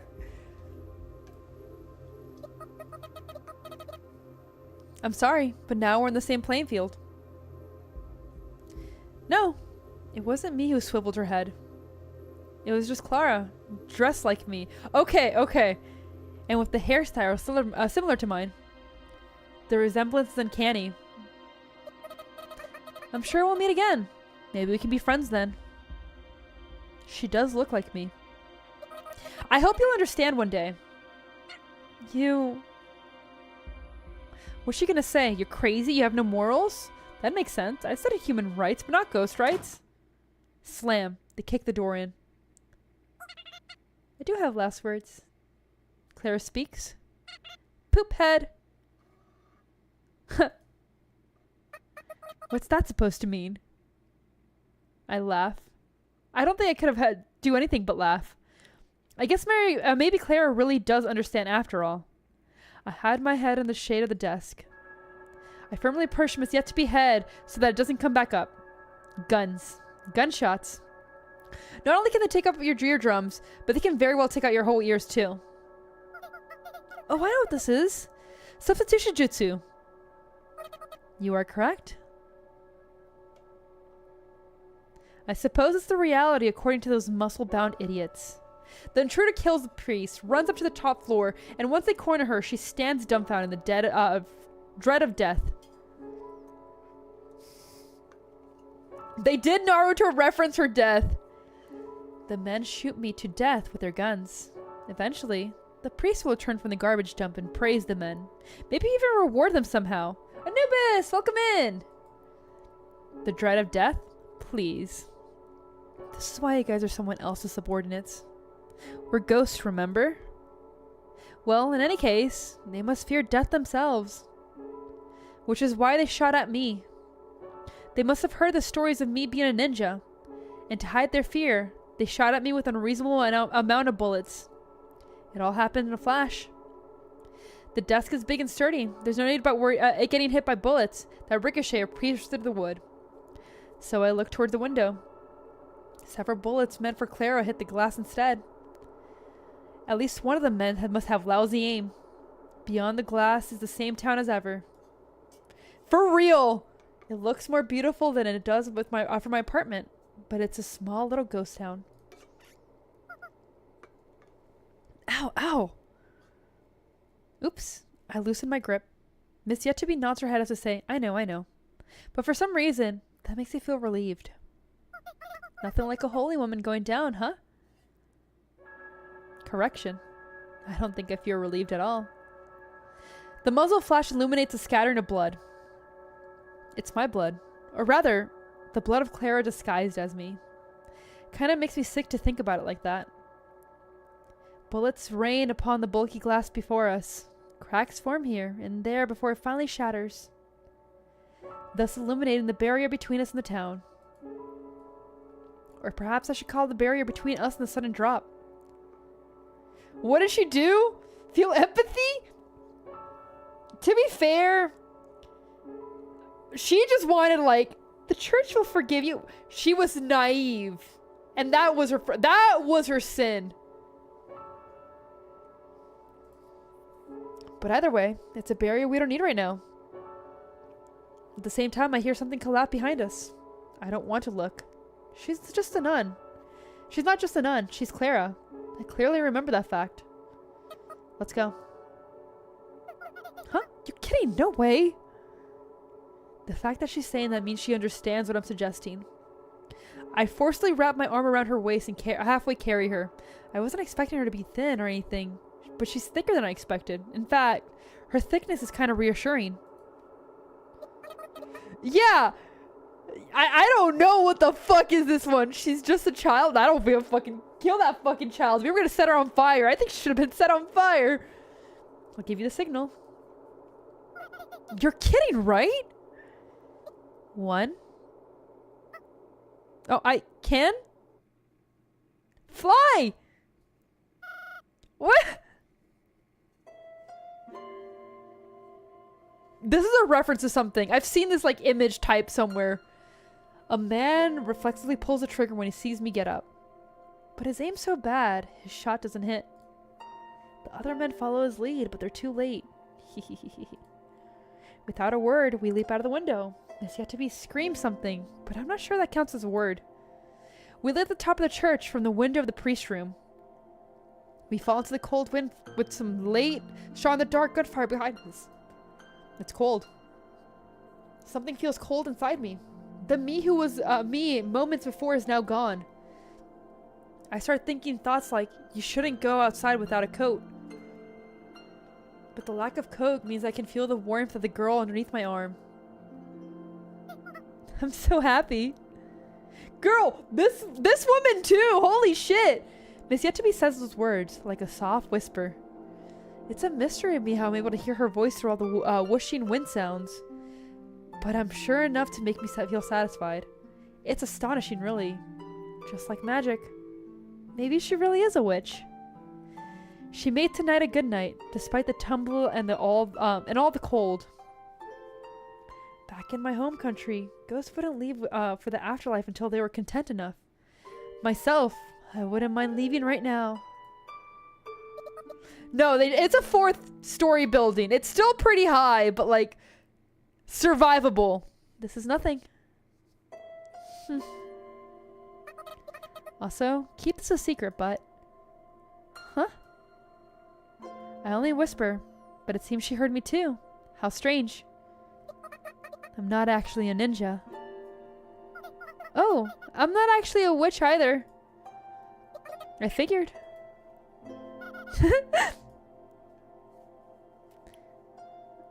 Yeah, she has a gun. She's used that gun. It feels like we're falling forever. I wonder what's up with that. Oh my god. And obviously we gotta land eventually. We end up crashing into Anya's armored vehicle. Obviously, we couldn't just get up and walk away if we land on a hard metal roof, but thankfully, Anya was considerate enough to fasten a sofa from earlier to the top. As a result, we're able to pull off an exceptionally gentle landing. That does not look gentle. Yahoo! I'm one hell of a driver, ain't I? God damn. But those church shitheads up top. An enthusiastic Anya pops her face out of the driver's seat window. Watch your language. I heard a thought from inside the car. Anya groans. Get in, quick! Pacifica pops her face out of the passenger seat window and urges us in. At the same time, we hear gunshots, and several meters in the front of the car, a random pile of snow burst open. Get in before you get sniped! And it's yet to be a night hopping into the backseat. And at the same time, we hear a concerning metal clank, suggesting the car got hit by a bullet. But this is an armored vehicle, so it's invincible. And in this moment, so are we. It's been ages since I've ridden a car. I miss the low engine roar, so I can't help but listen closely to it. Nobody talks, probably because we heard the police car siren coming from behind. After a while, once we can no longer hear the police car siren, Anya parks the car in an alley somewhere. But then, the silence isn't broken until I finally speak up and address Anya. Say, Anya. Yeah? This is the same one, isn't it? Yeah, why? I didn't realize you still had it. I do. It'd be a waste to get rid of it, you know. I'm sorry. Don't apologize. I'm glad you came when you did. Wait, this is actually the Mori devs? Or mod, whatever? Oh, okay, never mind. You're welcome for that. I would have been pissed. I would have been angry, not gonna lie. Never playing anything from the... Fuck them! Angry. Anya lets out a sigh, as if she had tried to laugh but failed. If only that were the case. You were about to close the stream. Yeah, I don't blame you. I don't blame you. Look at those two you're trying to get all lovey-dovey. Anyway, why did you call her and not me? Pacifica takes a bag of snacks from somewhere and opens it. You think snacks would be out of the place in an armored vehicle, but yet somehow it works. Fair, Arson, fair. I didn't know your number, Pacifica. You could have just asked Anya. I was in a hurry. I had to prepare a disguise too. A disguise? I disguised myself and handed those mint-flavored tablets to the watchman as a bribe. Then I put a new ventilation hole into the priest's skull and turned the nun into a colander. Jesus Christ. Wait, what the fuck? Why is she staring at me? Why is she staring at me? Woman, please stop it! It's not until after I finished talking that I realized, oh crap, I shouldn't have said that. What I did was a small-scale insurrection, far from what a normal person would call ethical. I don't think those two would have easily approved my actions here. God damn. I'm sure they're expecting something a little more peaceful. I get the feeling I should have lied about it, but I don't want to. For real? Good thing we're friends. Anya says so casually. Thank you. So I casually respond. Anya grumbles something about priorities. She's out of the car now. Huh? Hey, Sayako, you said I'm gonna jump, so bring the car behind the church, right? After I got in home from Pacifica's house, I called Anya on the phone. That's right. The phone is a direct line between me and Anya. Anya quickly picked up, and I hung up quickly. I finally understand why I kept avoiding the phone. I must be the type of person who's not good with phones. Ah, fuck, wrong one. Did you think Anya of Green Gables here would understand what you meant with just one sentence? Do you know what she said to me when she came for me to help? Pacifica munches on the corn snacks quietly, yet again angrily. Yeah, I said what's that supposed to mean? Welcome back, Strat. It is a fucking acid trip, if there's ever been one. Exactly.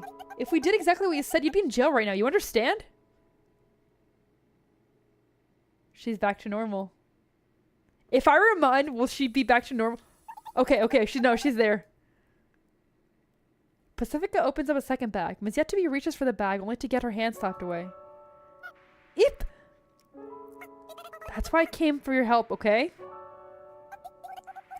Am I the one that you told to tie to the sofa to the roof? The girl was just gonna bring the car as it was, you know. She got poop for brains, remember? That's fine. No, it's not. Pacifica shouts. Miss Yetobi finds some snacks on her own, starts munching on them, and says it's not as good as the ham, but it's okay now I think about it. Figured Anya would come to you for help, and you'd catch on to what I was thinking at, Pacifica. I was hoping that you two would fulfill my request at the very least as stated, so thanks for going above and beyond. I see. Well, okay then. Her voice is blunt, but somewhat tearful. I don't want to make her cry again. We fall silent for a while. I think it's because we're getting a feeling that we had to reclaim something. But that sure turned out fun, didn't it? Indeed. Yeah. I agree. Also, question. Go ahead, new girl. Short time no see. Yes, well, where are we going? No clue. I guess none of us really planned ahead. Yeah, Clara got gunned down. They're like fun. Honestly, I only planned to bust the new girl out. I don't think about anything after that. Where should we go, Sayako? When she asked me the question, I respond with relative ease. Outside of town. I feel the air just get a little colder. For real? Well, I kind of get where you're coming from. I don't remember what happened that day, so I want to try going out of town to jog my memory, I guess. Huh? What? Their faces freeze. What's with those looks? We don't remember. We don't remember what happened, or what made you go, you know. Well, actually, I do remember a little, but... We figured you'd remember, Sayako. No, I don't remember. There are things I remember, but they're far outweighed by the things I don't remember. I'm shook. Though, I'm sure they're just as shook as I am. Miss Yet to be curiously looks at each other's faces. That's right. She's an outsider. We should probably explain things to her. Just not now. Alright, memory lane it is. Let's go. This is a stupid idea. Anya proclaims. Yes, let's go as far as we can go. This is... Oh, this is such a stupid idea. Oh no, she's gonna go insane again, isn't she? Pacifica concurs. Okay. And I agree. Outside of town? Have you been informed about ghosts and whatnot?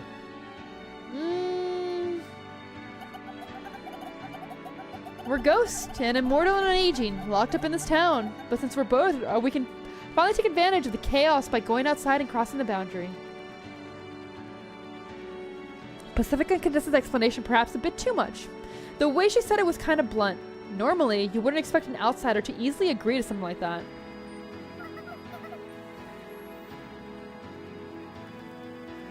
Maybe it is arson. I don't know. Whoa, that sounds kind of funky. But thankfully, Miss Yetobi isn't normal. There's no problem. I've already learned that from my short journey with her. Typical girls' night out, apparently. Passy, what does she mean by funky? Funky is funky. I can see why we get along with her. I can see us getting along with her. Let's go, let's go. Sounds like fun. And we're off. Anya steps on the gas and the car speeds off. The ground's covered in snow, but the car just laughs it off. My heart throbs. Huh? I guess I still have a pulse even though I'm a ghost. I'm glad my kidnappers are such fun this time. Miss Yetimi just casually and unexpectedly says that. Kidnappers? Well, I don't even know your names! I just came along for the ride before I got an explanation, so it's like you're kidnapping me. How fun! Kidnapping. The mood in the car suddenly gets tense. I did pretty much just kidnap her. But Pacifica and Anya don't know that. Sayako, did you just drag her out here without giving her explanation? And she just went along with it? I was too busy eating ham. Ham?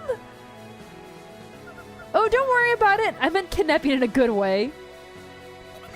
There's a good way? Those church people wouldn't tell me anything about the town, and besides, it's more fun to be with other girls, and you all seem like nice people. Well, okay then. That's fine, I suppose. Well, as long as Miss Yetimi is satisfied, that's fine, I guess. We all fall silent for a while. The view from outside the window gets sadder and sadder as the town slowly fades away into a barren field of snow. Outside of town, I wonder what's on the other side. We need to have a welcome party. Pacifica chimes in. I guess she's grown tired of snacks. A welcome party? That's what we've gathered here for. So you kidnapped me to throw me a welcome party. Wow! A surprise party! Thanks! A girl died, bitch! She'll come back! It's fine! It's fine! Oh man. Holy shit, Arson. Oh, about that. How about we make it a birthday party instead of a welcoming party? Seems more festive that way. A birthday party? For a ghost? How about we give you a name as a birthday present? How lovely! Sayako, you're so talented! Talented at what? We giggle, but Anya stays quiet. I guess she's having a tough time driving. However, that isn't the case. Okay, time for some bad news. Anya clears her throat and starts speaking. The car is equipped with a powerful engine so it can run anywhere. And it's carrying a ton of fuel. How powerful? Let's just say that bearing wear and tear, it can run pretty much forever without resupply. Honestly, this thing's built like a tank. But unfortunately, it doesn't seem to be running properly. And I'm sorry to tell you this, but it's gonna explode. What the fuck is this? What the fuck? We need to run. We can't. We've got 30 seconds. The blast radius will be 100 meters wide. I'll tear up the ground and speed the radioactive fallout everywhere. That's an objective fact. As a practical solution, I propose we completely this birthday party within those 30 seconds. We're all gonna die. Holy shit. That's all the more reason to get off this thing. The blast radius is 100 meters long, Passy. I suggest you give up 25. I understand. Let's move on to the gift giving then. 22. Your name is No, wait. 18. Yoru. Yoru means night. And the Yo in Sayako also stands for. And we met at night. So, Yoru. God, you're so gay, Sayako! Holy shit! I got a new girlfriend, guys. I'm gonna name her Yoru because it means night. And it also similar to my name. Sayako, what the fuck? Oh my god. For something that came up on the spot, it's actually a pretty good name, I'd say. Then again, ghosts are dwellers of the night. So maybe every ghost in this town could be called Yoru. But these people don't know what kanji are. So I don't think anyone will catch on. What a lucky break. Wait, so she's also like this. Okay, so everybody else is European and she is Asian. Or she's Japanese. She's from a far off land. What the fuck? And everyone hates her. 2 knightly names. Within me, she is there. She is there within me. The normies don't know Japanese cultural... Wait, do they call her ninja because she's Japanese? Oh, the blue-haired girl has been staring at us randomly. This is my little secret. Time passes as I think to myself. Whoa, that's nice and simple. It's straight to the point. Good, that's spirit. Good name. 10 out of 10. 10. Happy birthday, Yoru. 7. We get the important stuff out of the way just in 9 seconds.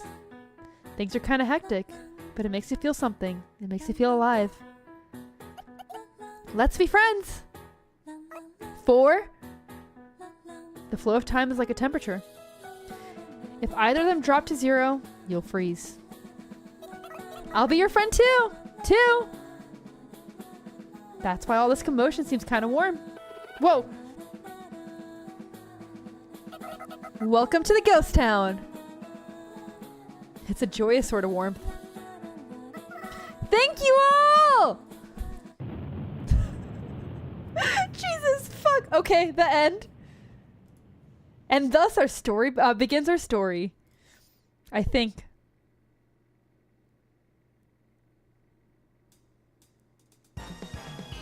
And that was episode 2. Holy shit. Oh my god.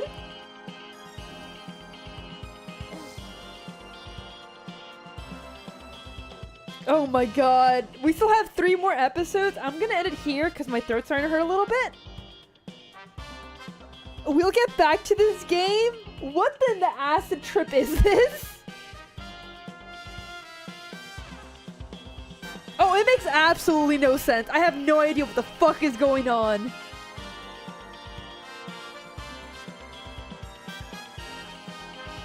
It really is.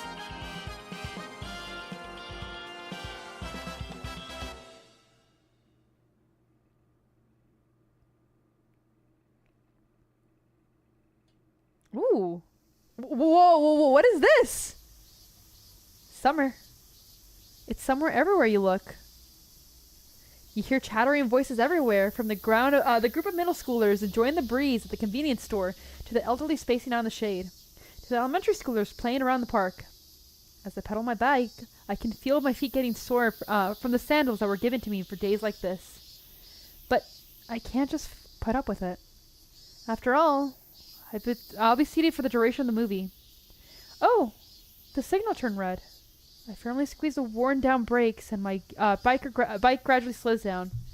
But it doesn't come to a complete stop. So I plant my feet on the ground and try to forcefully stop the bike. And that's when I realize something. Crap. It's like I'm the usual beam, you know. The trendy cute sundress came with a faraway country, but I'm not used to wearing this sort of fabric. Its new scent mixes with my own. I hope that kid doesn't find it unpleasant. The signal turns green, and I start pedaling again. The wind whisks away my sweat. It's a nice breeze. We're meeting by the station. I gotta hurry. I don't want to be late. I suddenly pass through the residential area, in front of the supermarket, through the roundabout. I don't get caught on any traffic signals after that. How lucky. Ah, Kit's here, and hasn't noticed me yet. What should I say? This will probably be our last meeting, so I'll have to make it count. It's just an ordinary summer sight. An average elementary schooler on summer break. I can't wait to see the movie. Yeah, I think after this she moves to Ghost Town. Okay. Yo! Yo, punk girl? Okay, we will do episode 3 another day. Just so that way I don't hurt my throat. Especially because I've already hurt my hand, so I don't want to hurt my throat too. Tomorrow, like I said, we will do art if I am feeling well. If not, we might do a watch along. It might be like a random day. Aubrey? It's not Aubrey. I'm sorry. You gotta let her go, Curtis. You gotta let her go. But we'll see. Who knows? Maybe if like my voice is fine, we'll continue this. But thank you everyone for joining me. As always, don't forget to work out. I hope you guys have a great night and a good morning. I will go ahead and see you guys soon. Thoughts on it so far? Trippy. Good night. Yeah, I'm gonna go because my throat's starting to hurt. Bye bye.